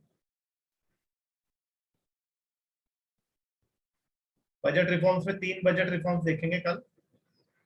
पहला, advancement of budget presentation day, merging of railway budget with the general budget date, and scrapping the distinction between planned and unplanned expenditure, ठीक है। 3 बजट के ये देखेंगे और उसके अलावा बजट से रिलेटेड बाकी चीजें, ठीक है।